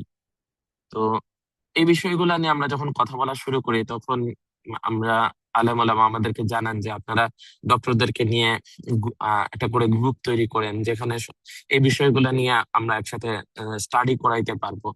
সো আমাদের একটার পর একটা গ্রুপ আমাদের তৈরি হইতে থাকে এবং একজনের পর একজন আলেমের সাথে আমরা কানেক্টেড হইতে থাকি, এবং একে একে 6 থেকে 7টা গ্রুপ আমাদের 2017 সাল থেকে 2020 সাল পর্যন্ত তৈরি হয়। এবং তারপরে এই গ্রুপগুলা কিন্তু আমরা কাজ আগায় নিয়ে যাইতে পারি নাই, তার কারণ ওলামাদের ব্যস্ততা এবং ওলামারা এই বিষয়ে যে এক্সপার্ট ওপিনিয়ন দেওয়ার জন্য তাদের যে সময়টা বের করে দেওয়া দরকার ছিল। কারণ ওলামারা ব্যস্ত, তারা অনেক অনেক কাজ নিয়ে উম্মার খেদমত করতেছেন, এবং এই জায়গাটাতে ফুললি ইনভলভ হওয়াটা তাদের জন্য কঠিন ছিল। এবং একই সাথে আমরা যেহেতু তখন একটা নতুন প্রতিষ্ঠান ছিলাম, নতুন একটা ইনিশিয়েটিভ ছিল, প্রতিষ্ঠান না তো, আমরা নতুন একটা উদ্যোগ ছিল, সেই উদ্যোগে আমাদেরকে ওলামাদেরকে বা তাদেরকে এই জায়গাতে ফুললি ইনভলভ করার জন্য যে ফিনান্সিয়াল সাপোর্ট, সেই ফিনান্সিয়াল সাপোর্টটাও আমাদের ছিল না। তো আলহামদুলিল্লাহ 2020 সালে যখন করোনা আসলো, করোনা আসার পরে আমাদের মেডিকেল স্টুডেন্ট এবং ডক্টররা তারা একটা কিছুটা একটা ফ্রি টাইম কাটাইতেছিলেন, কারণ তাদের মেডিকেল কলেজ বন্ধ ছিল, হসপিটাল বন্ধ ছিল। সো এই সময়টায় আমরা আবার বেশ কয়েকজন ভাই বোন একসাথে হইলাম যে okay, let's have a try, let's give a try again. And ওই সময়টায় আমরা আলবালাগ একাডেমির সাথে কানেক্টেড হইলাম, যেটা লন্ডনে। এবং Albalagh academic director sir doctor Rafaqat Rashid হাফিজাহুল্লাহ, যিনি একজন মুফতি এবং একজন ডাক্তার, এবং তার আলবালাগ একাডেমিতে 2টা কোর্স ছিল, হাদিস অফ মেডিসিন এবং ফিকহ অফ মেডিসিন। তো আমি এবং আমাদের র্যামফিটের আমরা তখন, এর পরবর্তীতে নাম ঠিক হয় আসলে র্যামফিট। তো তখন আমরা এটাতে এনরোল করি হাদিস অফ মেডিসিন কোর্সে, এবং শাইখের কাছে পারমিশন চাই যে শাইখ আমাদের বাংলাদেশের স্টুডেন্টদের জন্য ফিখের বিভিন্ন জটিল বিষয় এবং মেডিকেলের বিভিন্ন জটিল বিষয়কে ফিখের সাথে কম্বাইন করা এবং ফিখের বিভিন্ন টার্মিনোলজি গুলা ইংলিশে গ্রাস্প করাটা অনেক কঠিন। সো আমরা বাংলা ভাষায় এই কোর্সটাকে চালাইতে চাই। তো শাইখ পারমিশন দেন একটা শর্তে, সেটা হইতেছে যে বাংলা ভাষায় বাংলাদেশে কোনো একজন আলেমকে আমাদের কোর্সের, যে আমরা কি কোর্স নিচ্ছি, কি কথা বলতেছি, কি পড়াইতেছি, সেটার একটা ওভার লুকিং থাকতে হবে বা ওভারসি থাকতে হবে। তখন আমাদের সাথে প্রথমে যুক্ত হয়েছিলেন মুফতি আবুল হাসানাত কাসিম ভাই, যিনি সমকালীন প্রকাশনীর একজন এডিটর, এবং তিনি মুফতি এবং তার দারুল উলুম দেওবন্দ থেকেও তার আহ আহ তিনি ফারেগ। তো তার পরবর্তীতে আমাদের সাথে মুফতি আব্দুর রহমান হাফিজাহুল্লাহ, তিনি আমাদের সাথে ফুললি ইনভলভ হন সেই বছরেরই ডিসেম্বর মাস থেকে আলহামদুলিল্লাহ। এবং তারপরে থেকে 2026 পর্যন্ত তিনি আমাদের সাথে একনিষ্ঠ ভাবে আছেন আলহামদুলিল্লাহ। সো দ্যাটস দ্য জার্নি, যে আসলে আমাদের প্রথম যে বিষয়টা মাথায় ছিল যে আমরা চিকিৎসা দেওয়া এবং চিকিৎসা নেওয়ার ক্ষেত্রে এমন একটা এনভায়রনমেন্ট ক্রিয়েট করতে চাই, এমন একটা হসপিটাল ক্রিয়েট করতে চাই যেখানে ইসলামের যে বিধিবিধান এবং অনুশাসন, সেই অনুশাসনটা মেইনটেইন হবে। Next slide please. সো এর মাধ্যমেই আমাদের বেসিক্যালি আমাদের র্যামফিট ডেভেলপ করে, এবং র্যামফিট আজকে পর্যন্ত এই জায়গাতে আসে।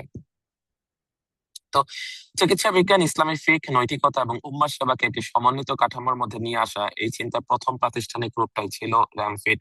র্যামফিট শুধুমাত্র একটা একাডেমিক উদ্যোগ না, এটা একটা বৃহত্তর ইকোসিস্টেমের সূচনা বিন্দু। কারণ এর মাধ্যমে, র্যামফিটের মাধ্যমে পরবর্তীতে আমাদের আরো বেশ কিছু ইনিশিয়েটিভ স্টার্ট করে, যেটা আপনারা একটু পরে দেখবেন ইনশাল্লাহ। সো ফতোয়া বা সিদ্ধান্ত হইতেছে মূলত পরিবর্তনশীল একটা বিষয়, যা বিভিন্ন কারণে পরিবর্তন হয়। যেমন ফতোয়াটি আন্তর্জাতিক নাকি স্থানীয়, সময়ের পরিবর্তন, সমাজের প্রচলন, আবার শরিয়তের দলিলে বা প্রমাণের ভিন্নতা, উসুল বা মূলনীতির ভিন্নতা ইত্যাদি। র্যামফিটের মূল লক্ষ্য ফতোয়া তৈরি করা নয়, বরং ফতোয়া সংশ্লিষ্ট ফিকহি প্রক্রিয়াগুলা জানানো, মত পার্থক্যের জায়গাগুলো স্পষ্ট করা এবং আমাদের সমাজের প্রেক্ষাপটে সুযোগ সুবিধা বিশ্লেষণ করা। So this is you have to understand, and you have to keep it in your mind very very clearly. আপনারা যারা র্যামফিটের নতুন ব্যাচে জয়েন হইতেছেন, তাদেরকে একটা বিষয় সবসময় মনে রাখতে হবে যে আপনারা এখানে শুধুমাত্র ফাতোয়া গুলা কিভাবে কাজ করতেছে, আমরা কোন একটা বিষয় জায়েজ নাকি না জায়েজ, কোন একটা বিষয় হালাল নাকি হারাম, এই বিষয়গুলা নিয়ে কিন্তু আমরা শুধুমাত্র জানবো না, বা এই বিষয়গুলা আমাদের মেইন ফোকাস হবে না। আমাদের মেইন ফোকাস হইতেছে যে একটা ফাতোয়া বা একটা সিদ্ধান্ত কিভাবে ডেভেলপ করতেছে, এর ইভলভটা কিভাবে হইতেছে।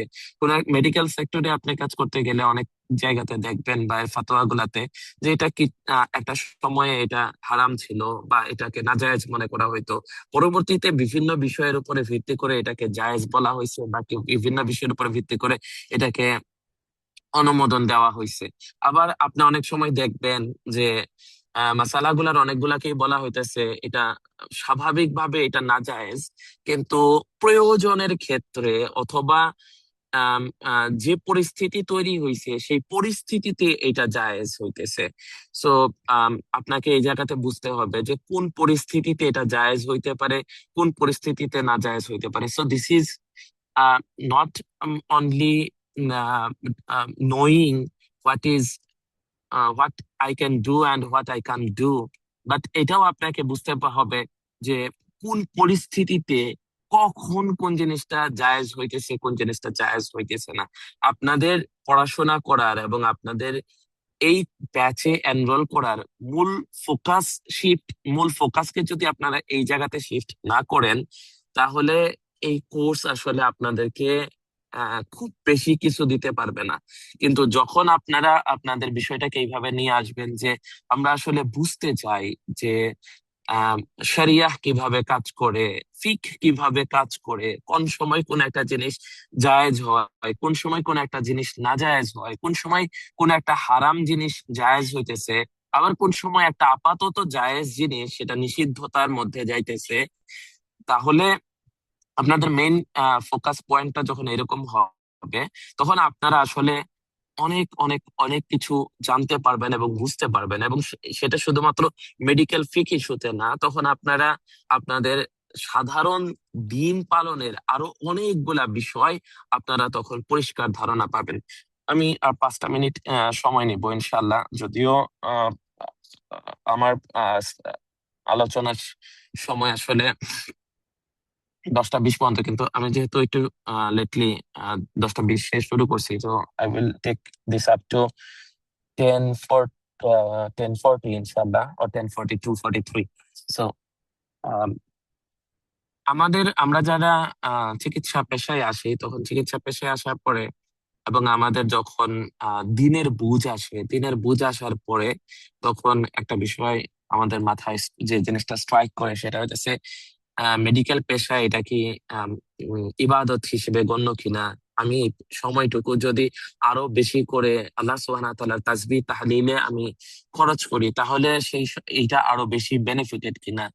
এবং অনেক সময় দেখা যায় যে সে তার মেডিকেল প্রফেশনে খুব অল্প সময় দিতেছে এবং বাকি সময় হয়তোবা সে দিনের অন্যান্য যে সুরত আছে সেই সুরতে সে খরচ করতেছে। এর ফলে সে তার ভিতরে একটা জিনিস ডেভেলপ করে যে মেডিকেল পেশাতে আমি যতটুকু কম সময় দিয়ে অন্য যে ইবাদত গুলা আছে সেই ইবাদত গুলাতে আমি যতটুকু বেশি সময় দিব, তত আমার আসলে আমি হেয়ার আফটার বা আমি আখিরাতে তত বেশি পরিমাণ বেনিফিটেড হব। সুতরাং এই যে চিন্তাটা বা এই ধ্যান ধারণাটাকে যদি আমরা একটু পোস্ট মর্টেম করি, বা ইসলামের সালাফরা এই বিষয়টাকে কিভাবে দেখতেন, তো মুফতি আব্দুর রহমান হাফিজাহুল্লাহ উস্তাজ তিনি একটা কথা বলতেছিলেন যে যুগে যুগে আলেম ওলামাদের একটা পছন্দের একটা টপিক ছিল বা একটা সাবজেক্ট ছিল, সেটা হইতেছে চিকিৎসা পেশা। তো আম, এই চিকিৎসা পেশাটা পছন্দ হন কেন, তার একটা কারণ হইতেছে আল্লাহ রাসূল সাল্লাল্লাহু আলাইহি ওয়াসাল্লাম তিনি হাদিসে বলতেছেন, লা আনজালা লাহু দান ইল্লা আনজালা লাহু শিফাআন। আল্লাহ সুবহানাহু ওয়া তাআলা এমন কোন অসুস্থতা তৈরি করেন নাই যার সুস্থতা তিনি তৈরি করেন নাই। আল্লাহ রাসূল সাল্লাল্লাহু আলাইহি সাল্লামকে জিজ্ঞাসা করা হয়েছিল, ইয়া রাসূলুল্লাহ, আমরা কি চিকিৎসা গ্রহণ করব? আল্লাহ রাসূল সাল্লাল্লাহু আলাইহি সাল্লাম বলতেছেন, হে আল্লাহর বান্দা, তোমরা চিকিৎসা গ্রহণ করো, কেননা আল্লাহ সুবহানাহু ওয়া তাআলা এমন কোন অসুস্থতা তৈরি করেন নাই যার সুস্থতা তিনি তৈরি করেন নাই। তো যে সেটা জানে সে জানে, যে জানে না সে জানে না। আল্লাহ রাসূল সাল্লাল্লাহু আলাইহি সাল্লাম আরো বলতেছেন যে দুইটা বিষয়ের কোনো চিকিৎসা তৈরি হবে না, বা দুইটা বিষয়ের কোনো আরোগ্য নাই। একটা হইতেছে বার্ধক্য এবং একটা হইতেছে মৃত্যু। তো ওলামাগণ বলছেন যে যুগে যুগে মানুষ বিভিন্ন ধরনের অসুস্থতায় আক্রান্ত হবে, এবং সময়ের সাথে সাথে মানুষ এই বিষয়গুলার সুস্থতার যে উপায় উপকরণ এবং পদ্ধতি, সেই উপায় উপকরণ পদ্ধতি মানুষ তৈরি করবে। এবং এইটা যারা এবং এই যে আল্লাহ রাসূল সাল্লাল্লাহু আলাইহি সাল্লাম বলতেছেন যে যে জানে সে জানে, যে জানে না সে জানে না। এর মাধ্যমে ওলামাগণ বলতেছেন যে একদল লোক এই বিষয়ের গবেষণাতে জড়িত হওয়া, নিয়োজিত থাকা এটা জরুরি, যাতে করে মানুষ চিকিৎসার আহ চিকিৎসার যে পদ্ধতি, চিকিৎসার যে উপায় উপকরণ, সে চিকিৎসার পদ্ধতি উপায় উপকরণ মানুষ তৈরি করতে পারে। এবং আল্লাহ সুবহানাহু ওয়া তাআলা মানুষকে যে উদ্দেশ্যে তৈরি করছেন, ইবাদতের উদ্দেশ্যে, যেটা একটু আগে বলা হইতেছিল, আল্লাহ সুবহানাহু ওয়া তাআলা পবিত্র কোরআনে বলতেছেন, আমি জিন এবং মানব জাতিকে ভিন্ন কোনো উদ্দেশ্যে সৃষ্টি করি নাই, শুধুমাত্র এবং শুধুমাত্র আমার ইবাদত এর বাইরে। তো মানুষ যে ইবাদত করবে, এই ইবাদতের অনেকাংশই নির্ভর করে শারীরিক এবং মানসিক সুস্থতার উপরে। যেমন মানুষ যে সাক্ষ্য দিবে, আশহাদু আল্লা ইলাহা ইল্লাল্লাহ ওয়া আশহাদু আন্না মুহাম্মাদান আবদুহু ওয়া রাসূলুহু, এটার জন্য জরুরি হইতেছে তার মানসিক সুস্থতা থাকা লাগবে। তার আপনার সে তার অ্যাকাউন্টেবিলিটি থাকতে হবে, হ্যাঁ, তার লায়াবিলিটি থাকতে হবে, সে বুঝে দিতে। আল্লাহ সুবহানাহু ওয়া তাআলা পবিত্র কোরআনে আরেক জায়গাতে বলতেছেন, ফাআলাম আন্নাহু লা ইলাহা ইল্লাল্লাহ, জেনে নাও আল্লাহ ব্যতীত কোনো ইলাহ নাই। সো এই জানাটা নির্ভর করে আসলে তার মেন্টাল ক্যাপাসিটি এর উপরে, তার মেন্টাল কন্ডিশনের উপরে। দেন সে যদি এই সাক্ষ্যটা দেয়, সাক্ষ্যটা দেওয়ার পরে তার উপরে যেটা আসে সেটা হচ্ছে সলাত, যেটা একটা শারীরিক ইবাদত। হ্যাঁ, এখানে তাকে শারীরিক ভাবে সুস্থ হইতে হবে, কারণ শারীরিক ইবাদত সলাতে বলা হইতেছে যে সে যদি সক্ষম হয়, তাহলে তার জন্য দাঁড়ায়া সলাত আদায় করাটা ফরজ।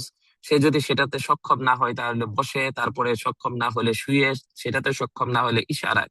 সুতরাং এই জায়গাতে আপনার শারীরিক সক্ষমতা একটা বড় একটা বিষয়। দেন সিয়ামের ক্ষেত্রে কি বিষয়, যে তাকে অবশ্যই শারীরিক ভাবে ফিট হইতে হবে, যেন করে সে এটা মেনটেন করতে পারে।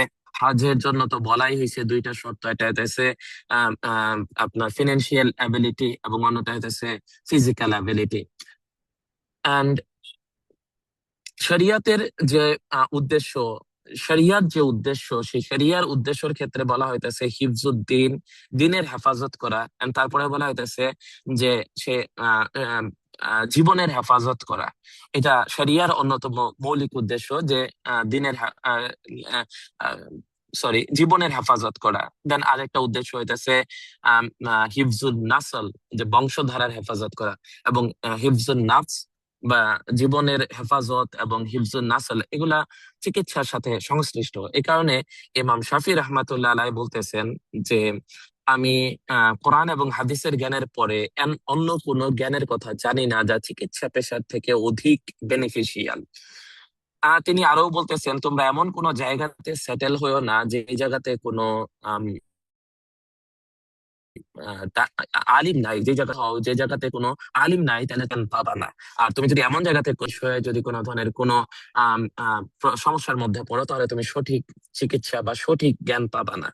আর তুমি যদি শারীরিক বিষয়ে বা চিকিৎসার বিষয়ে সঠিক জ্ঞান না পাও, তাহলে যে এটার ইয়েতে ওলামারা বলতেছেন যে তাইলে যে বিষয়টা হবে সেটা হচ্ছে মানুষকে সৃষ্টির যে মৌলিক উদ্দেশ্য আল্লাহ সুবহানাহু ওয়া তাআলার ইবাদত করা, সেই ইবাদতটা নানা দিক থেকে বিঘ্নিত হবে। তো তাই চিকিৎসা পেশায় এটা অনেক বড় একটা ইবাদতের ক্ষেত্র বা ইবাদতের মাধ্যম। আমরা আসলে মানুষকে ওই স্টেটে, ওই ফিজিক্যাল স্টেটে, ডিফল্ট ফিজিক্যাল স্টেট, যে ফিজিক্যাল স্টেটটা আল্লাহ সুবহানাহু ওয়া তাআলা মানুষ জাতির জন্য ডিফল্ট হিসেবে তৈরি করছেন, সেই ডিফল্ট স্টেজে আমরা ফিরিয়ে নিয়ে যাওয়ার চেষ্টা করি। যেমন কোন একজন ব্যক্তি এমন ভাবে জন্মগ্রহণ করছেন যেখানে তার বিভিন্ন ধরনের ফিজিক্যাল ডিফর্মিটি আছে, সে বিভিন্ন ধরনের ইস্যুর মধ্যে দিয়ে যাইতেছে, তো তাকেও আমরা ওই স্টেটে ফেরত নিয়ে যাওয়ার চেষ্টা করি, যাতে করে তার স্বাভাবিক জীবনযাত্রাটা সহজ হয় এবং সে যাতে করে ইবাদতের যে মৌলিক ডিফল্ট পজিশন সেই জায়গাতে ফেরত যাইতে পারে।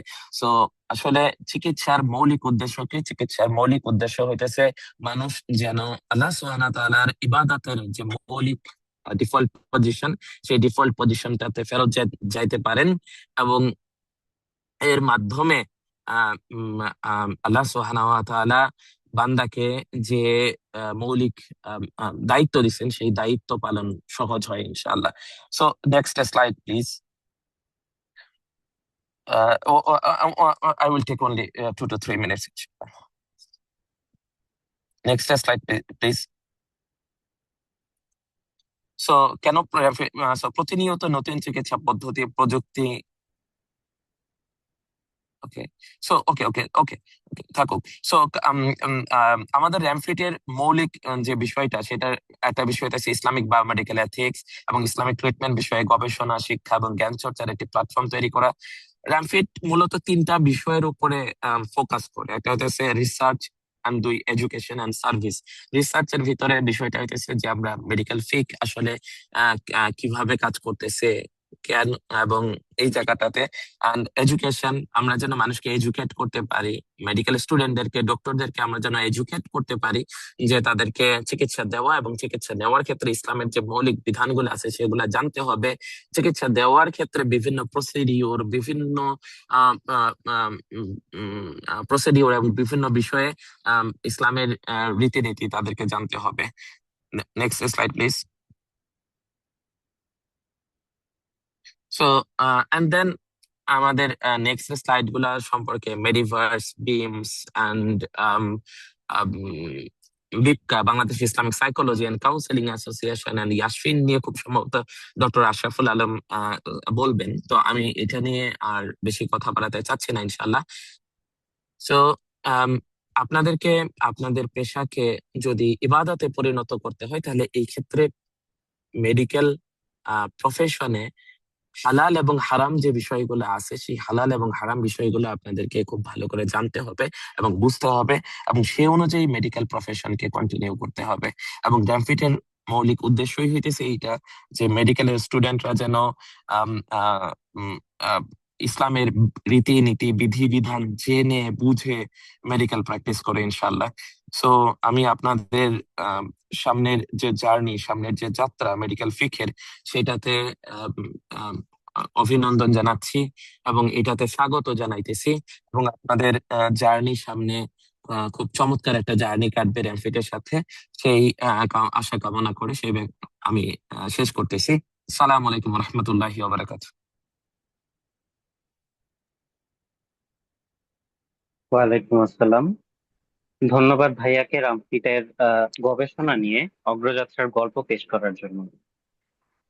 এ পর্যায়ে আমাদের মধ্যে আলোচনা পেশ করার জন্য অনুরোধ করছি ডাক্তার শামসুল আরেফিন শক্তিকে, যিনি বাংলাদেশের ইসলামী সাহিত্য অঙ্গনে ধর্ম নিরপেক্ষতা বা সেকুলার সমাজ ব্যবস্থার বিরুদ্ধে যুক্তি নির্ভর লেখার মাধ্যমে ব্যাপক জনপ্রিয়তা অর্জন করেছে।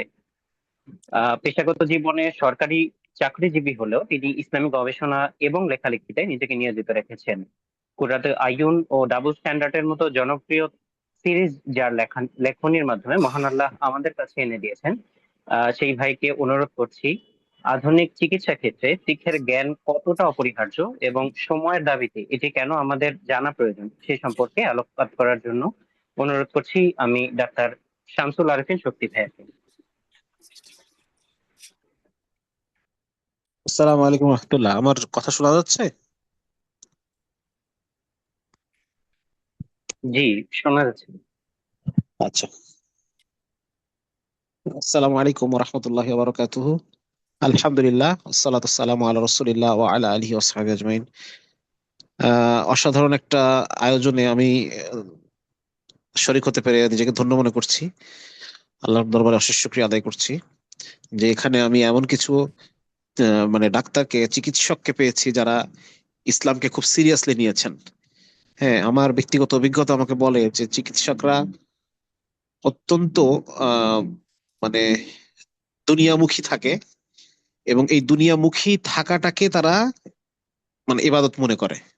এটা আমাদের একটা অনেক বড়, আমাদের কমিউনিটির একটা বড় একটা ভুলের মধ্যে আমরা আছি। আমরা পুরোপুরি ভাবে দুনিয়ার মধ্যে নিমজ্জিত থাকি গলা পর্যন্ত, এবং এটাকে আমরা একটা দিনের খেদমত মনে করি। এই কিছুক্ষণ আগে যে ডাক্তার শরীফ এবং আম, আরো অনেকে কথা বলেছেন, ডক্টর আশরাফুল হয়তো কথা বলেছেন বা বলবেন সামনে। মানে যদি আমাদের এটা, এই পেশাটা যদি ইসলামের বিধিবিধান অনুসারে না হয়, তাহলে এটা দিয়ে তো দিনের খেদমত হচ্ছেই না, বরং এটা আম, মানে এটা ইবাদত হচ্ছে না, বরং এটা আমার জন্য গুনাহের কারণ হচ্ছে। হ্যাঁ, যদি আমি মানে প্রপার জ্ঞানটা যদি আমার না থাকে, ইসলামিক ফিক ফিক অফ মেডিসিন যেটাকে বলা হচ্ছে, এটা যদি আমার না থাকে, তাহলে পরে এটা আমি আমি যতই মনে করি যে আমি আসলে মানবত কি সেবাই পরম ধর্ম, আমি অনেক বড় ইবাদত করছি, কিন্তু আসলে ইবাদত করছি না, বরং কি আমি আল্লাহ নাফরমানি করছি। তো এই জায়গা থেকে আসলে আমাদের পেশার সাথে তো আসলে ইসলামী শরিয়তের বিভিন্ন মানে এত বেশি ওতপ্রোতভাবে জড়িত অন্য কোনো পেশায় আসলে নাই। হ্যাঁ, মানে মানুষের জীবন, মানুষ কিভাবে কাটাবে, মানুষের জীবনাচরণ, হ্যাঁ, 24 ঘন্টার জীবনের মধ্যে এটা কিভাবে সে এটাকে পরিচালনা করবে, এটার সাথে মানে মেডিসিনের যে সম্পর্ক, এটা অন্য পেশা মানে এক তো ওলামায়ে কেরাম বা ফকিহ যারা, তারা তো ইসলামের মূল বিধিবিধানগুলোকে ঠিক করেন, হ্যাঁ, কোরআন হাদিসের আলোকে নতুন নতুন বিধিবিধান কেমন হতে পারে, নতুন নতুন বিষয়ের বিধান কি হবে, এগুলো বিষয় ওনারা ঠিক করেন। ওলামায়ে কেরাম ছাড়া অন্য কোনো পেশার মানুষের ইসলামের মানে যে ফিকহ বা ইসলামের যে মানে ফিকহের মধ্যে আর এতটা বেশি দখল বা এতটা বেশি কন্ট্রিবিউশন, হ্যাঁ, অন্য কোনো পেশার মানুষের আমার মতে নাই। তো যার কারণে আমাদের আসলে এই আমাদের পেশার সাথে ইসলামের ফিকহ বা জুরিসপ্রুডেন্স এটা অত্যন্ত মানে বেশি জড়িত আর কি। তো যার কারণে আসলে এটা সম্পর্কে আমাদের অজ্ঞ থাকার কোনো সুযোগই নাই আমি মনে করি। যদিও আমি নিজে খুব বেশি কিছু জানি তা না এই ফিকহ অফ মেডিসিনের ব্যাপারে, আমাকে ডাক্তার শরীফ অনেক বেশি আমাকে অ্যাক্টিভেট করার চেষ্টা করা সত্ত্বেও আমি অ্যাক্টিভেট হইতে পারি নাই, আল্লাহ তাআলা আমাকে মাফ করুক। হ্যাঁ, আসলে এইটা সম্পর্কে আমার আসলে আরো আগে থেকে জানা দরকার ছিল, এবং আলহামদুলিল্লাহ আমি এখানে কিছু ডাক্তারকে পাচ্ছি যারা মানে ইসলাম সম্পর্কে অনেক সিরিয়াস। হ্যাঁ, এই সময়টাতে ওইখানে আমার হয়তো বা অলরেডি পাশ করে যাওয়া আছেন বা স্টুডেন্ট হয়তো কেউ কেউ থাকতে পারেন। আল্লাহ তাআলা আপনাদের সবার জীবনে, পেশায়, ইমানে, আমলের মধ্যে আল্লাহ তাআলা, পড়াশোনার মধ্যে আল্লাহ বারাকা দান করুন। আসলে আমি ফিকহ অফ মেডিসিন নিয়ে যে কথাটুকু আমি বলবো সেটা হচ্ছে, যে ইনপুটটুকু আমি দিব আলাদা করে, সেটা হলো যে ইসলামের প্রথম কথা হচ্ছে আমরা ইসলামকে আমাদের সামনে ভুলভাবে উপস্থাপন করা হয়েছে। ইসলামকে আমাদের সামনে আহ মানে এটাকে যে শুধুমাত্র নাজাতের নাজাতের একটা একটা তরি হিসেবে, হ্যাঁ, যে এই তরি, এই নৌকা, ইসলামের এই নৌকাটার উপরে যে উঠবে সে আখেরাতে নাজাত পাবে, এইভাবে আমাদের সামনে উপস্থাপন করা হয়েছে।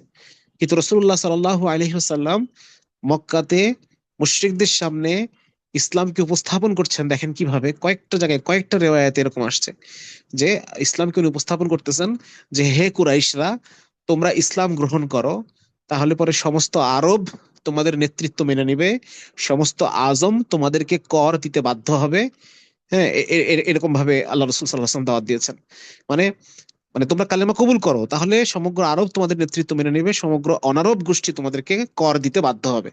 তাহলে এই দেখেন, মানে আল্লাহ রসুল সাল্লাল্লাহু আলাইহি ওয়াসাল্লাম কালেমা গ্রহণটাকে শুধুমাত্র আখিরাতের নাজাতের জন্য কিন্তু উপস্থাপন করতেছেন না। আল্লাহ রসুল উপস্থাপন করতেছেন যে তুমি যদি কালেমা গ্রহণ করো, দুনিয়াতে আল্লাহ তাআলা তোমার মর্যাদাকে বাড়িয়ে দিবেন, দুনিয়াতে আল্লাহ তাআলা তোমার জন্য বেহিসাব তোমার জন্য রিজিকের ব্যবস্থা করবেন, দুনিয়া তুমি কি পাবা। তো এই কারণে এটা একটা গুরুত্বপূর্ণ জিনিস যে আসলে ইসলাম এক তো এটা ইন্নাদ-দীনা ইনদাল্লাহিল ইসলাম, আল্লাহর কাছে একমাত্র গ্রহণযোগ্য। আল্লাহর কাছে যদি আমি আহ, মানে কি বলে এটাকে, আল্লাহর কাছে যদি আমি আম, মানে গৃহীত হতে চাই, কবুল হতে চাই, তাহলে ইসলাম তো লাগবেই। এটা গেল 1 নাম্বার। আখেরাত হচ্ছে আমাদের আসল জীবন।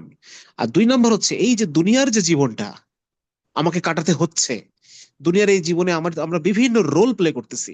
আমি কখনো বাবা, আমি কখনো স্বামী, আমি কখনো সন্তান, আমি কখনো একজন চিকিৎসক, আমি কখনো একজন রোগী, আমি কখনো একজন ক্রেতা, কখনো একজন বিক্রেতা, আমি কখনো একজন নেতা।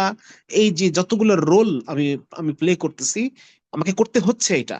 সো এই রোল গুলাকে যদি আমি ইসলাম অনুসারে যদি আমি প্লে করি, তাহলে পরে এটা আমার নিজের জন্য এবং আমার আশপাশে যে ইকোসিস্টেমটা আছে এই সবার জন্য সবচাইতে বেশি বেনিফিট এটা ক্যারি করবে। ঠিক আছে, সো এখানে একটা গুরুত্বপূর্ণ বিষয়, 1 নম্বর হচ্ছে ইসলাম আমাকে আখেরাতে বাঁচাবে, 2 নম্বর হচ্ছে ইসলাম আমাকে দুনিয়াতে ভালো রাখবে। দুটো জিনিস এখানে আছে। এক হচ্ছে আমাকে আখেরাতে মর্যাদার পজিশনে আমাকে নিয়ে যাবে, 2 নম্বর দুনিয়াতে আমাকে মর্যাদার পজিশনে নিয়ে যাবে। আখেরাতে আমাকে বিপদ আপদ গুলো থেকে রক্ষা করবে, 2 নম্বর হচ্ছে দুনিয়ার যে বিপদ আপদ গুলো আছে, হ্যাঁ এখানে ইমোশনাল বিভিন্ন ড্যামেজ আছে, এখানে বিভিন্ন ফিজিক্যাল বিভিন্ন বিপদ আপদ আছে, মেন্টাল বিভিন্ন বিপদ আপদ আছে, এই সমস্ত কিছু থেকে ইসলাম আমাকে আমাকে রক্ষা করবে। হ্যাঁ, স্পিরিচুয়াল বিপদ আপদ আছে যেটা আসলে আমরা মেডিকেল সায়েন্স দিয়ে ব্যাখ্যা করতে পারি না, এরকম কিছু বিষয় আছে। এই সবগুলো বিপদ থেকে আল্লাহ তাআলা আমাকে রক্ষা করবেন, এবং মৃত্যুর পরের যে বিপদগুলো আছে সেগুলো থেকে আল্লাহ রক্ষা করবেন। সো এই জায়গায় ইসলামের একটা উপস্থাপনগত আমাদের একটা মিসআন্ডারস্ট্যান্ডিং তৈরি হয়, যে আমরা মনে করি ইসলাম শুধুমাত্র মৃত্যুর পরেই কাজে আসবে। দুনিয়াতে আমাকে বিভিন্ন জিনিস করতে হবে বাঁচতে হলে, দুনিয়াতে আমাকে কখনো সেকুলারিজমের কাছে যেতে হবে সমাধানের জন্য, কখনো লিবারেল পশ্চিমা দুনিয়ার কাছে যেতে হবে, কখনো আমাকে সায়েন্সের কাছে যেতে হবে, কখনো আমাকে কি বলে বিভিন্ন সেকুলার অ্যাথিস্ট মানে প্রফেসর অফ বায়োএথিক্স যারা, এদের কাছে যেতে হবে, এরকম বিভিন্ন রকম ফিলোসফারদের কাছে যাইতে হবে, যারা অ্যাগনস্টিক ফিলোসফারদের কাছে যাইতে হবে, তাহলে পরে আমি সমাধান পাবো। মানে এই যে আমরা ইসলামটাকে আখিরাতের জন্য রেখে দিয়েছি, আর দুনিয়াতে আমরা এই যে বিভিন্ন জায়গায় টাক খেয়ে বেড়াচ্ছি। তো এখানে হচ্ছে প্রবলেম, যার কারণে আমি মনে করি যে ইসলামের যে প্রিন্সিপাল গুলো আছে, মূলনীতিগুলো আছে, এইগুলা এখনো দুনিয়ার, বিশেষ করে আমাদের মেডিসিনের জগৎকে অনেক কিছু দেওয়ার আছে। হ্যাঁ, ইসলামের যে এই প্রিন্সিপাল গুলো যদি মেডিকেল সায়েন্সের বিভিন্ন সেক্টর গুলোতে অ্যাপ্লাই হয়। হ্যাঁ, সেদিন আমি একটা জায়গায়, কোথায়, গণস্বাস্থ্য সমাজ ভিত্তিক মেডিকেল কলেজ, ওইখানে আমি একটা কথা বলতেছিলাম। ওইটা আপনারা একটু শুনেন, আমাদের অনুরোধ করবো। ওটা ইউটিউবে আছে, গণস্বাস্থ্য মেডিকেল কলেজে, ওখানে আমার একটা লেকচার ছিল। প্রিন্সিপাল স্যার ওখানে ছিলেন, মানে আমার পুরো কথাটা উনি শুনছেন, এছাড়াও বিভিন্ন 1-2 ডিপার্টমেন্টের হেড ছিলেন, তারা শুনছেন। তো ওইখানে আমি মূল একটা কথাই বলছি, সেটা হচ্ছে যে ইসলাম এটা আল্লাহ তাআলার তরফ থেকে আসা কিছু মূলনীতি। কোরআনে তো সবকিছু বিস্তারিত বলা নেই, কোরআনে কি দেওয়া আছে বলেন? কোরআনে কিছু মূলনীতি দেওয়া আছে। রাসূলুল্লাহ সাল্লাল্লাহু আলাইহি ওয়াসাল্লামের হাদিসে সারা পৃথিবী সবকিছু বলে দেওয়া আছে তা না, কিছু মূলনীতি বলে দেওয়া আছে। হ্যাঁ, সুদ খেও না। এখন এই সুদ খেও না, এই সুদের মূলনীতিটা সবখানে অ্যাপ্লিকেবল। এটা আমি যদি আম, ভালো ভালো লিচু দিয়ে খারাপ লিচু দিয়ে ভালো লিচু নেই, সেখানেও এটা অ্যাপ্লিকেবল। এটা যখন আমি ব্যাংক থেকে ক্রেডিট কার্ড নিচ্ছি, এখানেও অ্যাপ্লিকেবল। আমি যখন কোনো একটা ফ্রিজ কিনতেছি কিস্তিতে, যেখানে কিস্তিটা আস্তে আস্তে বেড়ে যাচ্ছে, ওখানেও অ্যাপ্লিকেবল। একটা মূলনীতি দিয়ে দেওয়া আছে। ঠিক একই রকম ভাবে ইসলামের যে প্রিন্সিপাল গুলো, মূলনীতিগুলা, এই মূলনীতিগুলো যদি আমরা আজকে মেডিকেল সায়েন্সে অ্যাপ্লাই করি, তাহলে পরে বর্তমানে মেডিকেল সায়েন্সের যে আধুনিক ডিসকভারি, এখান থেকে সবচেয়ে বেস্ট আউটকামটা আনা সম্ভব। ঠিক আছে, এই কথাটা নিয়ে আমি ওখানে আলোচনা করছি, যে একজন মেডিকেল প্রফেশনাল, সে ইসলামের মানে শুধুমাত্র সে পার্সোনাল প্র্যাকটিসে না। ফর এক্সাম্পল, আমি উদাহরণ দিচ্ছি ওখানে, যে যেমন আমাদের যে কিডনি বিশেষজ্ঞ একজন স্যার আছেন, আলহামদুলিল্লাহ, আল্লাহ তাআলা তার হাত দিয়ে 1000-এর উপরে কিডনি অপারেশন করছেন। স্যারের নামটা আমি ভুলে গেলাম। এটা নিঃসন্দেহে এটা মানবতার অনেক বড় খেদমত, কিন্তু এইটা মানে ইসলামের খেদমত না, কিন্তু এটা মানবতার অনেক বড় খেদমত, উনি অনেক মানুষের উপকার করছেন। ঠিক আছে, কিন্তু ইসলামের জন্য যদি আমরা কাজ করতে চাই অ্যাজ এ ডক্টর, আমি ইসলামের জন্য কি করতে পারি, সেটা কিন্তু একটা ভিন্ন জিনিস, ওইটা আলাদা জিনিস। হ্যাঁ, এখানে আমি বারবার একটা জিনিস বলছি, যে ইসলামকে পলিসি লেভেলে, এটা শুধুমাত্র মানে ব্যক্তিগত জীবন আচরণে না, শুধুমাত্র দেখা যাচ্ছে যে আমি দাঁড়িয়ে রাখলাম, আমি নামাজ কালাম পড়লাম, তাবলিগ করলাম, শুধু এতটুকু না, বরং আজকে মেডিকেল রিসার্চ যেখানে আছে আমাদের বাংলাদেশে, মেডিকেল রিসার্চ গুলাতে ইসলামকে পলিসি লেভেলে কিভাবে অ্যাক্টিভেট করা যায়, হ্যাঁ, এবং এটা থেকে মানুষকে কিরকম ফায়দা পৌঁছানো যায়, এটা নিয়ে আমি ওখানে আলোচনা করছি। হ্যাঁ, যেমন আপনারা ফিকহ মেডিসিন পড়বেন, একটা সময় আপনারা বাংলাদেশের বড় বড় জায়গায় আপনারা এক সময় যাবেন ইনশাআল্লাহ তাআলা, তখন এই কথাটা মনে রাখবেন যে ইসলামকে মেডিকেল সায়েন্সের পলিসি লেভেলে, 1 নম্বর হচ্ছে আমরা ইউরোপের প্রতি, বিশেষ করে আমরা মেডিকেল কমিউনিটি ইউরোপের দিকে আমরা হা করে তাকায় থাকি। ইউরোপ এবং আমেরিকা থেকে রিসার্চ আসবে, সেই রিসার্চ আমরা গিলবো এবং এখানে বাংলাদেশের মানুষের উপর অ্যাপ্লাই করবো। হ্যাঁ, এমনকি বাংলাদেশের কোনো স্যাম্পলের উপরে যদি কোনো রিসার্চ হয়, সেগুলোকে আমাদের ডাক্তাররা খুব বেশি, যারা ক্লিনিশিয়ান, খুব বেশি পাত্তা দেয় না। হ্যাঁ, তো এখানে ব্যাপারটা হচ্ছে যে এখানে এক নাম্বার মেডিকেল সায়েন্সকে ডিসেকুলারাইজ করা দরকার, ডিকলোনাইজ করা দরকার। হ্যাঁ, এখানে আমরা মানে শুধুমাত্র সেকুলার থাকতে হবে, ইসলামের যে জীবন ঘনিষ্ঠ প্রিন্সিপাল গুলো আছে, স্পিরিচুয়াল মূলনীতিগুলো আছে, এইগুলাকে আমরা মেডিকেল সায়েন্সে অ্যাপ্লাই করব না, তাহলে তো আমি আমার পেশেন্টটাকে হলিস্টিক যে সেবা, পরিপূর্ণ সেবাটা আমি তো পৌঁছাতে পারতেছি না। একটা একটা এন্ড স্টেজ ক্যান্সার পেশেন্ট, এই ক্যান্সার পেশেন্টের ক্ষেত্রে কি সেকুলার প্যালিয়েটিভ কেয়ার এটা বেশি বেশি ফায়দা দিবে, নাকি এর সাথে যদি আমি ইসলামিক রিলিজিয়াস প্রিন্সিপাল গুলো অ্যাড করি, তাহলে পরে এটা তাকে তাকে বেশি বেশি তাকে মেন্টালি রিলিফ করবে?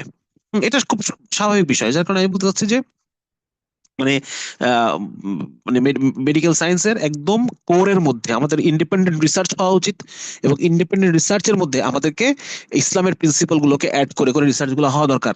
বিভিন্ন মানে এক পর্যায়ে যখন যখন অনেক বেশি ডেটা আমাদের সামনে আসবে, তখন এটাকে আমরা একদম পলিসি লেভেলে অ্যাপ্লাই করতে পারবো।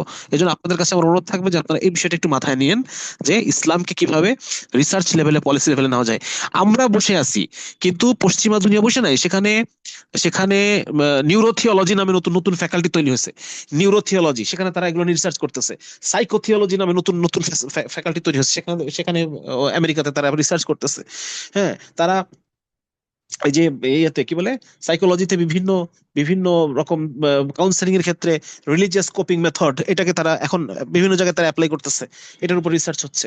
আমরা বাংলাদেশিরা হা করে তাকায় আছি, মানে মোর ক্রিশ্চিয়ান দেন পোপ।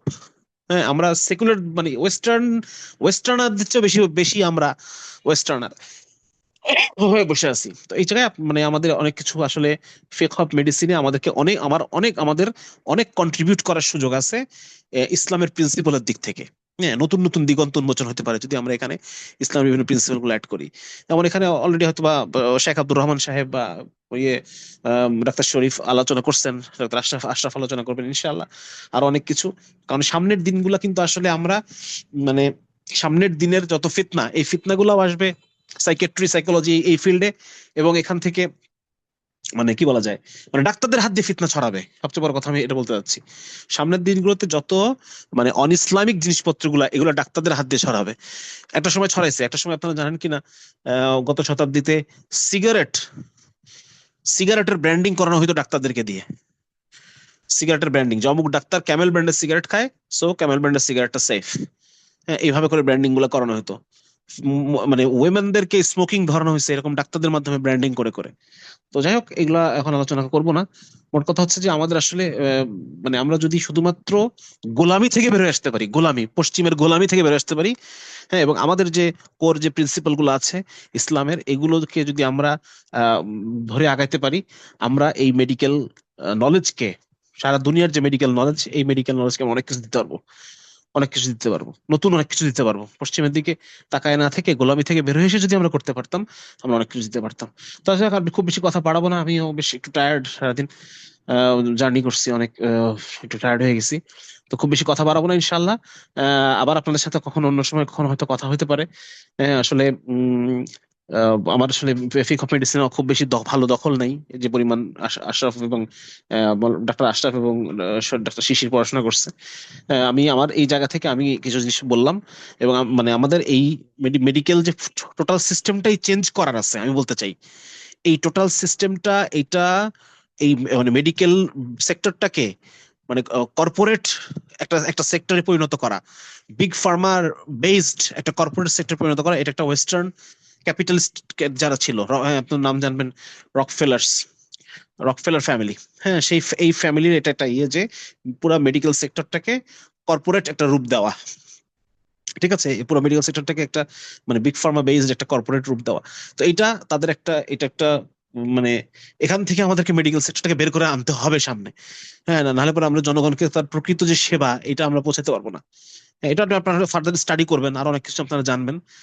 এবং আমি আপনাদের জন্য দোয়া করি ইনশাল্লাহ, এবং আশা করব যে আপনারা এই মেডিকেল কমিউনিটিকে, হ্যাঁ, ফিক অফ মেডিসিন স্টাডি করার যে গুরুত্ব, এটা আপনারা হবেন হচ্ছে টর্চ বিয়ারার। হ্যাঁ, আপনারা এটা আর আরো যারা মেডিকেল স্টুডেন্ট এবং মেডিকেল কমিউনিটি যারা, তাদেরকে বোঝানোর চেষ্টা করবেন এবং এই বার্তাগুলো পৌঁছায় দিবেন। নিজেরা এক্সপার্ট হওয়ার সাথে সাথে আপনার এই বার্তাটা পৌঁছায় দিবেন যে এটা শেখাটা আসলে কতটা দরকার।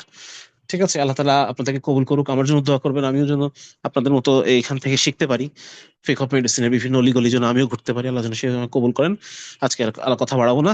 আখিরু দাওয়ানা আলহামদুলিল্লাহ আলামিন। আসসালামু আলাইকুম ওয়া রাহমাতুল্লাহি ওয়া বারাকাতুহু। ওয়ালাইকুম আসসালাম। অসাধারণ আলোচনার জন্য ধন্যবাদ আমাদের প্রিয় আহ শামসুল আরেফিন শক্তি ভাইকে। আহ ভাইয়ার আলোচনার মোটামুটি সারমর্ম এরকমই ছিল যে শুধুমাত্র যেন আখেরাতের জারিয়া বা আখেরাতের তরি হিসেবে যেন আমরা ইসলামকে ধরে না নিই, বরঞ্চ এই বর্তমান যে পৃথিবীতে আমরা আমাদের যতটুকু জীবন আছে এই জীবনটায় যেন আমরা ইসলামকে আমাদের সাথে নিয়ে পাথেয় হিসেবে চলতে পারি এবং বিভিন্ন ক্ষেত্রে যেন সেটা অ্যাপ্লাই করতে পারি, যার মধ্যে আমাদের নিজেদের পেশাগত অবস্থান অর্থাৎ মেডিকেল ফিক এই জায়গাটায় যেন আমরা জ্ঞান অর্জন করে সেটা যেন আমাদের বর্তমান সেকুলার যে মেডিকেল শিক্ষা সেখানে আমাদের জ্ঞানকে যেন পরিবর্তন করে দেয়, সেই শিক্ষা ব্যবস্থাকে যেন আমরা পরিবর্তন করতে পারি, সেই স্বপ্ন নিয়েই ভাইয়া আমাদের সাথে আলোচনা করেছেন। ভবিষ্যতে আমরা ইনশাল্লাহ ভাইয়াকে আরো অনেক বেশি পাবো আমাদের সাথে। বর্তমানে আমাদের এই এ পর্যায়ে আমাদের আলোচনা নিয়ে আসছেন ডাক্তার আশরাফুল আলম ভাইয়া, সিইও রামফিট। আমাদের এই প্ল্যাটফর্মের পিছনের ইতিহাস, আমরা কতটুকু পথ পাড়ি দিয়েছি এবং আমাদের ভবিষ্যৎ স্বপ্ন বা লক্ষ্যগুলো কি, এ সম্পর্কিত আলোচনা করার জন্য আমি ভাইয়াকে অনুরোধ করব। সালামু আলাইকুম ভাইয়া, শুনতে পাচ্ছেন? ওয়ালাইকুম আসসালাম। হ্যাঁ, জাযাকাল্লাহু খাইরান। আমি ঠিক আছে। আলহামদুলিল্লাহ, বিসমিল্লাহি ওয়াসসালাতু ওয়াসসালামু আলা রাসূলিল্লাহ, আম্মা বাদ। তো আহ, আজকে আমার আলোচ্য বিষয় হচ্ছে আসলে র্যামফিটের সূচনা, অগ্রগতি এবং ভবিষ্যৎ পরিকল্পনা। তো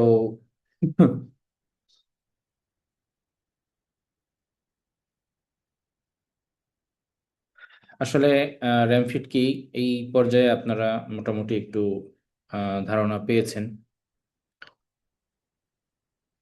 তো আমি যদি র্যামফিটকে এক কথায় বলতে চাই, তো র্যামফিট হচ্ছে আহ, আমাদের মেডিকেল সেক্টরে যে সমস্ত শরিয়া রিলেটেড ইস্যু তৈরি হয়, সেই ইস্যুগুলোর ইসলামিক আইনটা কি বা ইসলাম এই ইস্যুগুলো সম্পর্কে কি বলে, তো সেইটা ব্যাখ্যা করা বা বর্ণনা করার মতো একটা প্রতিষ্ঠান হচ্ছে র্যামফিট।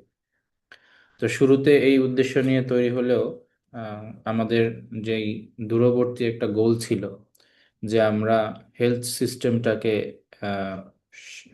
শরিয়ার আলোকে সাজানোর চেষ্টা করব বা আমরা ইসলামাইজেশনের চেষ্টা করব,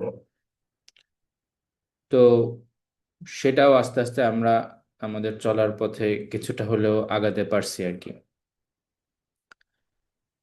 তো what is the purpose of our foundation, আমরা প্রথমে বলে নিই যে র্যামফিট প্রতিষ্ঠা হয়েছে 2020 সালের মে মাসে। তো হাঁটি হাঁটি পা পা করে আজকে প্রায় 6 বছর, 5 বছর, 6 বছর আমাদের এই প্রতিষ্ঠানের পথ চলা। তো আমরা আমাদের পারপাস কি, আমাদের পারপাস হচ্ছে to spread the core principles of laws of Islamic treatment. তাহলে আমাদের যে ট্রিটমেন্ট, ইসলামিক ট্রিটমেন্টের যে কোর প্রিন্সিপাল, এগুলো স্টুডেন্ট এবং ডক্টর যারা আছে মেডিকেল কমিউনিটির সবার মাঝখানে এই সচেতনতাটা প্রচার করা এবং যারা পেশেন্ট আছে, তাদেরকেও এই বিষয়ে উৎসাহ দেওয়া যে তারা যেন শরিয়াটাকে বা শরিয়া বেসড ট্রিটমেন্টটাকে নিজের জন্য কল্যাণকর মনে করে। এবং ফাইনালি আমাদের যে উদ্দেশ্য সেটা হচ্ছে টু এস্টাবলিশ এ শরিয়া based health system in each district of Bangladesh. এটা হয়তো আমরা জীবন দশায় দেখে যেতে পারবো কিনা আমরা জানি না, একমাত্র আল্লাহ তাআলার কবুলিয়াত যদি হয় তো সেই ক্ষেত্রে এটা সম্ভব। বাট আমরা এই গোল, মানে আমাদের লক্ষ্য নিয়ে আমরা আগাচ্ছি। যদি সব কয়টা জেলায় আমরা না পারি, তো কয়েকটা জেলাও যদি পারি, তো সেগুলো আসলে আমাদের জন্য নাজাতের কারণ হতে পারে। তাহলে আমরা এখন দেখি যে আসলে উম, কোন কোন জিনিসগুলো আমাদেরকে এই র্যামফিটকে প্রতিষ্ঠা করতে আহ, মানে ওয়ার্কিং ফোর্স হিসেবে কাজ করছে। তো দেখেন যে রমাদানে আমরা সবাই আমাদের বাবা মা কেউ না কেউ দেখা যায় যে আত্মীয় স্বজনের মধ্যে ডায়াবেটিসে আক্রান্ত আছেনই। তো ডায়াবেটিসের একটা কমন কমপ্লিকেশন যারা ওষুধ নেয় বা ইনসুলিন নেয় হাইপোগ্লাইসেমিয়া বা হাইপারগ্লাইসেমিয়া। হ্যাঁ, হাইপারগ্লাইসেমিয়া হলে আমরা ডায়াবেটিক কিটোঅ্যাসিডোসিস এই চিন্তাটা করি যে এটা কমপ্লিকেশন ডেভেলপ করতে পারে। আবার হাইপোগ্লাইসেমিয়া হলে কোমা ডেভেলপ করতে পারে, হ্যাঁ, আনকনশাস হয়ে যেতে পারে রোগী। তো আমাদের বাবা মা বা আমি যেটা দেখেছি আমার আত্মীয় স্বজনের মধ্যে, তারা মারা যাবে তাও রোজা ভাঙবে না, এরকম একটা মাইন্ডসেট তাদের মধ্যে আছে। তো যদি তারা এই জিনিসটা জানতো যে শরিয়া তাকে কোন সময় তার ব্লাড সুগার লেভেল কত হলে তাকে সিয়াম ভাঙার পারমিশনটা দেয়, বা তার কোন কন্ডিশনে গেলে তাকে শরিয়া বলে না যে তুমি সিয়াম পালন করো, তোমার জন্য সিয়াম পালন না, তোমার জন্য ওয়াজিব না, তাহলে এইটা যদি সে জানতো তাহলে সেই বাড়াবাড়ির মধ্যে বা ছাড়াছাড়ির মধ্যে যাইতো না। একটা বিষয়। 2 নম্বর দেখেন যে আমি যদি আমি আমি আমি আমি হচ্ছে আমি রিয়েল লাইফ এক্সাম্পল দিয়ে আপনাদের সাথে কথা বলবো।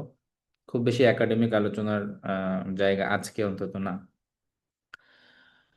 আমার এক আত্মীয়, উম, তিনি হচ্ছে ব্রেনডেড।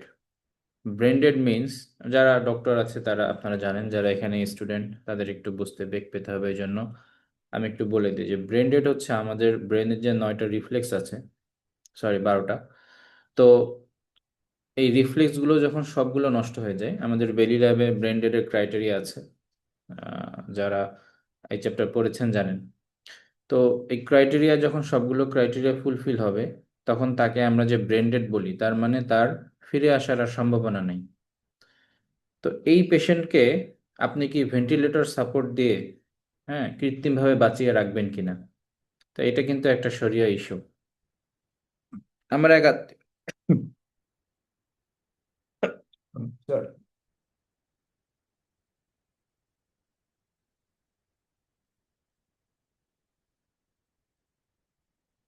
সরি, আমার এক আত্মীয়, তিনি হচ্ছে আহ, তার আহ, বাবা, তার হচ্ছে ব্রেন ডেড হয়েছে। তো অনেক টাকা পয়সা আছে, তাকে ভেন্টিলেটরে রাখা হয়েছে আইসিইউতে। তো দিনের পরে দিনে তারা বিল পে করতেছে, বাট তার কোনো মানে রেসপন্স তো হওয়া পসিবল না, সে তো আর ফিরে আসবে না। তো ডক্টররা তাকে অপশন দিয়েছে যে আপনি কি চান যে আপনার বাবার এই ভেন্টিলেটর সাপোর্টটা আমরা উইথড্র করি। তো তিনি বলছেন যে এই ডিসিশন আমি কিভাবে দেই। আসলে একটা ইমোশনাল ডিসিশন এখানে, এটা তো এইভাবে নেওয়া যায় না, কিন্তু আপনার শরিয়ার জ্ঞান যদি থাকে যে এখানে কোনো ফিউটাইল রেসপন্স আপনি পাবেন না, তো সেক্ষেত্রে আপনার আহ, জীবনের সংরক্ষণ যেমন শরিয়ার একটা উদ্দেশ্য, আমরা আপনাদেরকে পড়াবো যে মাকাসিদার শরিয়া 5টা স্তম্ভের উপর দাঁড়িয়ে। তো সেটার প্রথম যে প্রিন্সিপাল সেটা হচ্ছে হিফজুন নাফস। তো জীবনের সংরক্ষণ এটা যেমন আমাদের একটা বেসিক প্রিন্সিপাল, আমাদের এটাও একটা বেসিক প্রিন্সিপাল যে হিফজুল মাল, অর্থাৎ সম্পদের সংরক্ষণ। তো এখানে যে আপনার সম্পদগুলো বৃথা নষ্ট হচ্ছে, এটাও কিন্তু আপনাকে ভাবতে হবে। তো আমার মা আমাকে আমার সাথে এক সময় আলোচনা হচ্ছে ওই পেশেন্টের বিষয়ে। তিনি আমাকে ওই পেশেন্টের বিষয়ে জানাইছে যে জানো এর বাবা এরকম 1 বছর ধরে আইসিইউতে আছে, ওরা বিল দিচ্ছে, ডাক্তার বলছে যে এখান থেকে ভালো হবে না, তাও ওরা এভাবে দিয়ে রাখছে, মানে বাবার মুখটা যেন দেখতে পারে। আমি বলছি এটার তো কোনো দরকার নাই, যে এই মানুষটা ফিরে আসবে না, মানুষ তো আজীবন দুনিয়াতে থাকার জন্য আসে নাই, মানুষ চলে যাবে। হ্যাঁ, আখিরাতের পথে যাত্রাই তো তার মূল উদ্দেশ্য। সুতরাং দুনিয়াতে এভাবে রাখার তো তার কোনো মানে হয় না। তো আমার মা বলতেছে তা তুমি তো আসলে মানে মানে আমাদের প্রতি মায়া দয়া নেই, আমাদের যদি এই অবস্থা হয় তুমি তো আমাদের এই সাপোর্ট দিবা না। তো এটা আসলে ইমোশনাল একটা জায়গা। বাট শরিয়া বলে যে এই পর্যায়ে তাকে ব্রেন ডেড পেশেন্টকে ভেন্টিলেটরে না রাখা। হ্যাঁ, তো যখন আমরা জানবো এটা এই ফিক অফ ভেন্টিলেটরি সাপোর্ট উইথড্রল নিয়ে আমাদের একটা 4টা ক্লাসের বিশাল সেশন আছে। ডাক্তার শরীফুল ইসলাম শিশির ভাই আপনাদেরকে এই ক্লাসটা নিবে, তো সেখানে আরো ডিটেলড আলোচনা আপনাদের আসবে। কিন্তু এখানে বলার উদ্দেশ্যটা হচ্ছে এই যে জানাটা, এই জানাটা তো জানতে হবে, না হলে তো আপনি ডিসিশন নিতে পারবেন না। আচ্ছা, তারপরে আসি যে আমরা হর হামেশাই বিভিন্ন প্রেসক্রিপশন লেখার সময় ক্যাপসুল সাজেস্ট করি। হ্যাঁ, ক্যাপসুল সাজেস্ট করি। তো দেখা যাচ্ছে আমরা এটা নিয়ে ব্র্যামফিট যখন প্রথম প্রতিষ্ঠা হয় আমরা একটু খোঁজার চেষ্টা করেছিলাম যে বাংলাদেশে যে ক্যাপসুলগুলো আসে বাজারে, তো সেই ক্যাপসুল শেলগুলো আসলে জেলাটিন দিয়ে তৈরি হয়। তো সেই জেলাটিনের সোর্সটা আসলে কি? আমরা একটা মিক্সড রেজাল্ট পাই যে কিছু কিছু কোম্পানি হালাল ভেজিটেবল সোর্স ইউজ করে ক্যাপসুল শেলের জন্য। যেগুলোর ক্যাপসুল শেলে ভেজিটেবল সোর্স আছে ওগুলো লেখাই থাকে, যেমন ম্যাক্সপ্রোর একটা ভেজিটেবল শেল আছে। আবার যারা ভেজিটেবল শেল ইউজ করে না তাদের মধ্যে কিছু মানুষ আবার হালাল সোর্স ইউজ করে, আবার কিছু কোম্পানি মিক্সড সোর্স ইউজ করে। তাহলে দেখা যাচ্ছে আমাদের মধ্যে একটা কনসেপ্ট আছে, সবার মাঝখানে দেখবেন বিভিন্ন মেডিকেল গ্রুপে যখন পোস্ট দিবেন তখন দেখবেন যে সবাই বলবে যে চিকিৎসার ক্ষেত্রে আবার এরকম হালাল হারামের কি আছে, চিকিৎসা সারানোর জন্য সবকিছুই নেওয়া জায়েজ আছে, এরকম একটা মেন্টালিটি মানুষের মধ্যে আছে। বাট এটা this is a wrong concept. Except জরুরা বা এক্সট্রিম নেসেসিটি শরিয়া আপনাকে পারমিট করে না যে আপনি কোনো হারাম ইনগ্রেডিয়েন্ট আছে এমন কোনো ওষুধ আপনি নেন। তাহলে এটাও কিন্তু আমাদের একটা শরিয়া কনসার্ন, আমাদের বিশাল বড় শরিয়া কনসার্ন এখানে চলে আসে। এরপরে আসি যে আমরা তো আসলে মেল ফিমেল, আল্লাহ তাআলা আমাদেরকে দুইটা প্রজাতিতে ভাগ, মানে দুইটা জেন্ডারে ভাগ করছে। তো আমাদের মধ্যে বিভিন্ন ইন্টারাকশনের ক্ষেত্রেও আল্লাহ তাআলা কিছু রেস্ট্রিকশন দিয়েছে, অবশ্যই সেটা কল্যাণের জন্য আমরা মনে করি। তো এই ক্ষেত্রে একজন মেল ডক্টর সে কি ফিমেল ডক্টরকে উইদাউট এনি কন্ডিশন চিকিৎসা দিতে পারবে কিনা, বা ভাইস ভার্সা একজন ফিমেল ডক্টর সে কি দিতে পারবে কিনা। তো এটাও একটা শরিয়া কনসার্নের জায়গায় আসে। এছাড়াও ধরেন অর্গান ট্রান্সপ্লান্টেশন, একটু আগে হচ্ছে শামসুল আরিফিন শক্তি ভাই উনি বললেন যে আমাদের কামরুল ইসলাম স্যার, উনি যদিও নাম ভুলে গিয়েছিলেন, তো কামরুল ইসলাম স্যার উনি প্রায় 1000-এর উপর কিডনি ট্রান্সপ্লান্ট করেছেন। তো আমাদের মানে শিশির ভাই ওনার সাথে এই বিষয়গুলো নিয়ে কথা বলতে চেয়েছিলেন, বাট ওনার রেসপন্সটা আমরা আশানুরূপ পাই নাই এই ফিক অফ মেডিসিনের দিকে আর কি। তো উনি কি এই ট্রান্সপ্লান্টেশনের ফিক্সটা জানেন কিনা, তাই না? তো উনি তো ট্রান্সপ্লান্টেশন করেছেন, বাট ট্রান্সপ্লান্টেশনের ফিক্সটা না জানার কারণে দেখা যাবে ওনার দ্বারাও শরিয়া ভায়োলেশন হয়ে গেছে। তো এই জন্য আরো অনেক, আমি এর লিস্ট যদি আগাইতে থাকি, এখানে কয়েকটা দেওয়া হয়েছে, আপনারা প্রায় 20টা-25টা ক্লাস লেভেল 1-এ পাবেন, এরপরে লেভেল 2 আছে, সেখানেও এরকম অনেক শরিয়া ইস্যুতে আমরা কথা বলবো। এখানে এক লাইনে বলা হয়েছে, একটা ক্লাসে 1-1.5 ঘন্টা ধরে আপনাদেরকে বলা হবে। তো এই যে ইস্যুগুলো রেজ করলো, তো সেইগুলো নিয়ে আসলে আমরা ডিসকাশন করতে করতে আমাদের মাথায় আসলো যে আসলে এই জিনিসগুলো পরিবর্তন হওয়া দরকার বা আমাদের জানা দরকার। তো সেখান থেকে আসলে শিশির ভাই, আমি এবং আমাদের আরো কিছু ডক্টর তারা মিলে আমাদের এই র্যামফিটের পথযাত্রা। তো আমাদের মধ্যে যারা চিকিৎসক তাদের অনেকেই দেখা যায় যে এইসব বিষয়ের ইসলামিক সমাধান জানেন না, আর যদিও কেউ কিছু জানে তাহলে তারা খুবই সামান্য জানে বা ভাষা ভাষা একটা নলেজ তারা রাখে।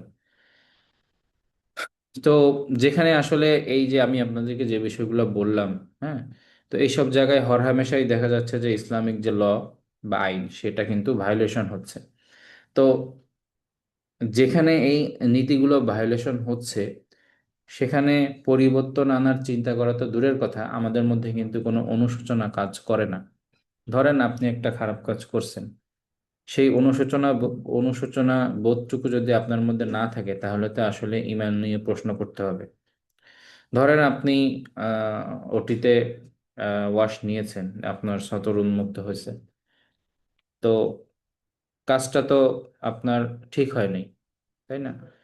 তো ঠিক হয় নাই, এখন এটা নিয়ে যদি আপনার ন্যূনতম অনুশোচনা বোধ না থাকে, তাহলে তো আসলে আমাদের নিজেদেরই দেখা উচিত যে আমাদের মানে ইমানের জায়গাটা কোথায়।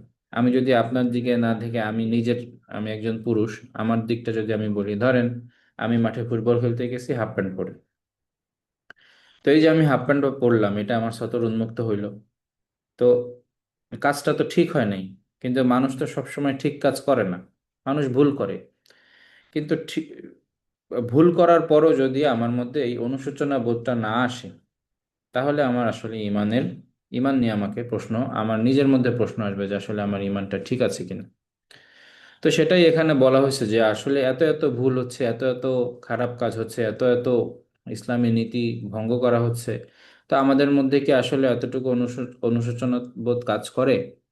যদি কাজ না করে, তাহলে কিন্তু আমাদের এই জায়গাটা নিয়ে ভাবতে হবে। তো এই সংকট থেকে উত্তরণের লক্ষ্যেই আসলে র্যামফিটের প্রতিষ্ঠা।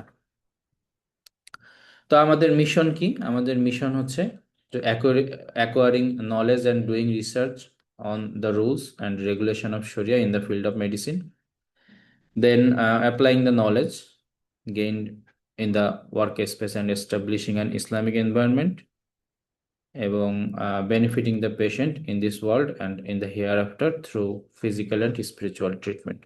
কথাগুলো আমরা বলে ফেলেছি, এখানে স্লাইড পারপাজে বলা হচ্ছে।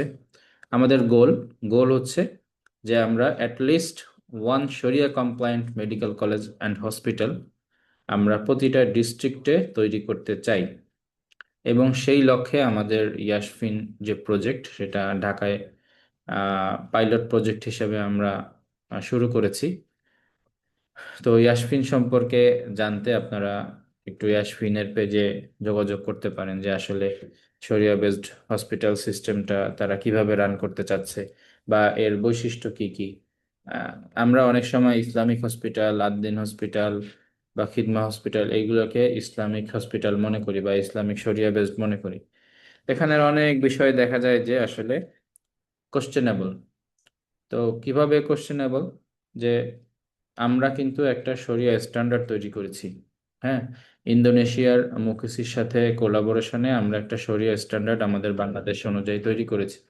সেই শরিয়া স্ট্যান্ডার্ড দিয়ে আপনি যখন যাচাই করতে যাবেন, তখন দেখবেন অনেকেরই আর শরিয়া বেসড কথাটা মুখে বললেও ইসলামী ব্যাংকের মতো কাজে আর জিনিসটা নাই। তো এই জন্য আমরা চাই যে কমপ্লিট শরিয়া কমপ্লায়েন্ট মেডিকেল কলেজ হসপিটাল প্রত্যেকটা ডিস্ট্রিক্টে তৈরি করতে। এবং এখানে তো আমাদের আসলে ম্যান পাওয়ার লাগবে। শুধু হসপিটাল তৈরি করলে আর যদি তার ডক্টর, স্টাফ সবার মধ্যে যদি এই নলেজটা না থাকে, মেডিকেল ফিকের নলেজটা না থাকে, তাহলে তো আসলে আপনি হসপিটাল রান করতে পারবেন না। তো সেই সূত্রেই হসপিটাল প্রজেক্টটা আলাদা হিসেবে কাজ করে, এবং র্যামফিট জ্ঞান চর্চার যে জায়গাটা, সেই জায়গাটা নিয়ে কাজ করে। তাহলে এখানে আমাদের একটা প্রত্যেকটা অর্গানাইজেশনের বিষয়ে আমি একটু কথা বলি। যে আমরা যদি একটা ছাতার কথা চিন্তা করি, সেটা হচ্ছে বাংলাদেশ ইসলামিক মেডিকেল সোসাইটি। এটা যদিও পরে তৈরি হয়েছে, সবার আগে র্যামফিটের প্রতিষ্ঠা হয়েছে, কিন্তু আমরা দেখলাম যে র্যামফিটের যে উদ্দেশ্য, সেটা দিয়ে আমরা সব সেক্টরে যাইতে পারতেছি না। তো এই জন্য আমরা একটা আমব্রেলা ইনস্টিটিউশনের আন্ডারে আসলাম, যে আমরা একটা সোসাইটি ডেভেলপ করলাম, বাংলাদেশ ইসলামিক মেডিকেল সোসাইটি। তো এই সোসাইটির আন্ডারে আমরা কিছু নন প্রফিট অর্গানাইজেশন এবং কিছু প্রফিটেবল অর্গানাইজেশন তৈরি করেছি। তো প্রথমে র্যামফিট সম্পর্কে আপনারা এতক্ষণ জানলেন। এটা একটা ইসলামিক মেডিকেল ফিক শেখানোর একটা প্ল্যাটফর্ম। র্যামফিট থেকে আমরা বোনস ব্যাংকের উদ্যোগ নিয়েছিলাম। এটা আমাদের একটা সফলতা বলা যায়, যে এখন বাংলাদেশের বিভিন্ন মেডিকেল কলেজে ইন্ডিভিজুয়ালি বোনস ব্যাংক তৈরি হচ্ছে। এই বোনস ব্যাংকের স্বপ্নদ্রষ্টা বলেন বা বোনস ব্যাংকের প্রাইমারি লেভেলের উদ্যোক্তা বলেন, সবকিছুই র্যামফিট, আলহামদুলিল্লাহ। তো এটা আমরা গর্বের সাথে বলতে পারি। আমরা প্রায় 100টার মতো হিউম্যান বোনস আমরা স্টুডেন্টদেরকে প্রতি বছর ফ্রিতে পড়তে দেই। ফ্রিতে বলতে একটা ন্যূনতম চার্জ, যেটা ট্রান্সপোর্ট এবং সার্ভিস ফি মেনটেনে ব্যবহার হয়। তো এই চার্জটা নিয়ে ধরেন 2000, 1 থেকে 2000 এরকম একটা চার্জ, যেখানে একটা বোনস কিনতে প্রায় 40 থেকে 45 হাজার টাকা খরচ হয়।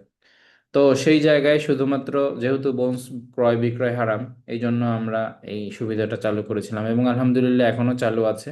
তবে এটা র্যামফিটের অধীন থেকে বের করে আমরা বিমসের আন্ডারে নিয়ে গিয়েছি। তো বিমসের আন্ডারে এখন বোনস ব্যাংক রান করে।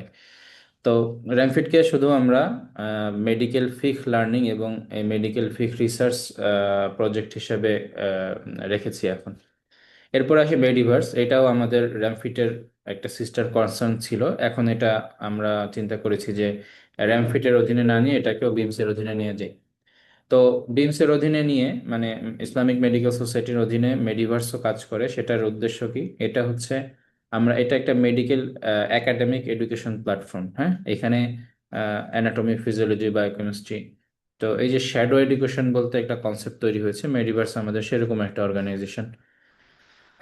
এরপরে আসি হচ্ছে বিপকা, বাংলাদেশ ইসলামিক ফিজিশিয়ান অফ, এটা হচ্ছে আমাদের সাইকিয়াট্রি সাইকিয়াট্রি নিয়ে যে একটা অ্যাসোসিয়েশন, সেটা হচ্ছে বিপকা। তো এই বিপকার উদ্দেশ্য হচ্ছে সাইকিয়াট্রি নিয়ে কাজ করা, এটাও বিমসের অধীনে কাজ করে। এবং সর্বশেষ আমাদের যে শরিয়া বেসড হসপিটাল সিস্টেমের যে একটা প্রজেক্ট, সেটা হচ্ছে ইয়াসফিন। যদিও এখানে ইয়াসফিনের নামটা লেখা নেই, এটা ইয়াসফিনের লোগো। তো ইয়াসফিনটা হচ্ছে আমাদের হসপিটাল প্রজেক্টে ইয়াসফিনের আন্ডারে সব ম্যানেজমেন্ট বলি সবকিছু ইয়াসফিনের আন্ডারে মেনটেন হয়।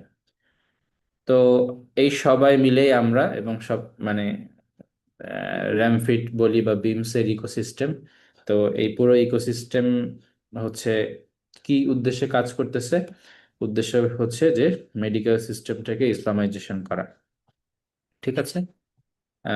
তো মিট দ্য ইনস্ট্রাক্টর এই কোর্সে বলি বা এফিক অফ মেডিসিন কোর্সে আমরা 3 জন হচ্ছে আপনাদেরকে বিভিন্ন বিষয়ে দিক নির্দেশনামূলক ক্লাস বা টিউটোরিয়াল যেটাই হোক নিব। যদিও আমাদের যোগ্যতা কম, আহ, আমাদের সাথে একজন বিজ্ঞ আলেম আছেন, মুফতি আব্দুর রহমান। তো শাইখের কাছ থেকে আসলে আমাদের অনেক কিছু শেখার আছে। আমি এবং ডক্টর শিশির ভাই আমরা আল বালাগ একাডেমি থেকে ফিক অফ মেডিসিন নিয়ে পড়াশোনা করেছি। আর শেখ আব্দুর রহমান তিনিও ফিক অফ মেডিসিন সম্পর্কে যথেষ্ট জ্ঞান রাখেন। আপনারা এটা ক্লাসে সেটা অনুধাবন করতে পারবেন ইনশাআল্লাহ। তো এই ছিল আমার লেকচার, জাযাকাল্লাহু খায়রান। আমি যদি ক্লাসের আমার সেশনে যদি আমার দ্বারা কোনো কথা ভুল হয়ে থাকে, তাহলে আমি আল্লাহর কাছে ক্ষমা প্রার্থী। সুবহানাল্লাহি ওয়া বিহামদিহি, সুবহানাকাল্লাহুম্মা ওয়া বিহামদিকা, আশহাদু আল্লা ইলাহা ইল্লা আনতা, আস্তাগফিরুকা ওয়া আতুবু ইলাইক। আসসালামু আলাইকুম ওয়া রাহমাতুল্লাহ। আজকের এই সুন্দর আয়োজনে যারা উপস্থিত ছিলেন এবং যারা তাদের মূল্যবান সময় দিয়েছেন, সবার প্রতি আন্তরিক কৃতজ্ঞতা আহ প্রকাশ করছি। জাযাকাল্লাহ, আলহামদুলিল্লাহ। আশা করি ফিক অফ মেডিসিনের এই যাত্রা আমাদের সকলের জীবনে বরকত বয়ে আনবে। সবার সুস্বাস্থ্য ও উত্তরোত্তর সাফল্য কামনা করে আজকের ওরিয়েন্টেশন প্রোগ্রামের ইতি টানছি। বৈঠক শেষের দোয়া পড়ার মাধ্যমে আমরা আমাদের আজকের আয়োজন শেষ করব। সুবহানাকা আল্লাহুম্মা ওয়া বিহামদিকা, আশহাদু আল্লা ইলাহা ইল্লা আনতা, আস্তাগফিরুকা ওয়া আতুবু ইলাইকা। আসসালামু আলাইকুম।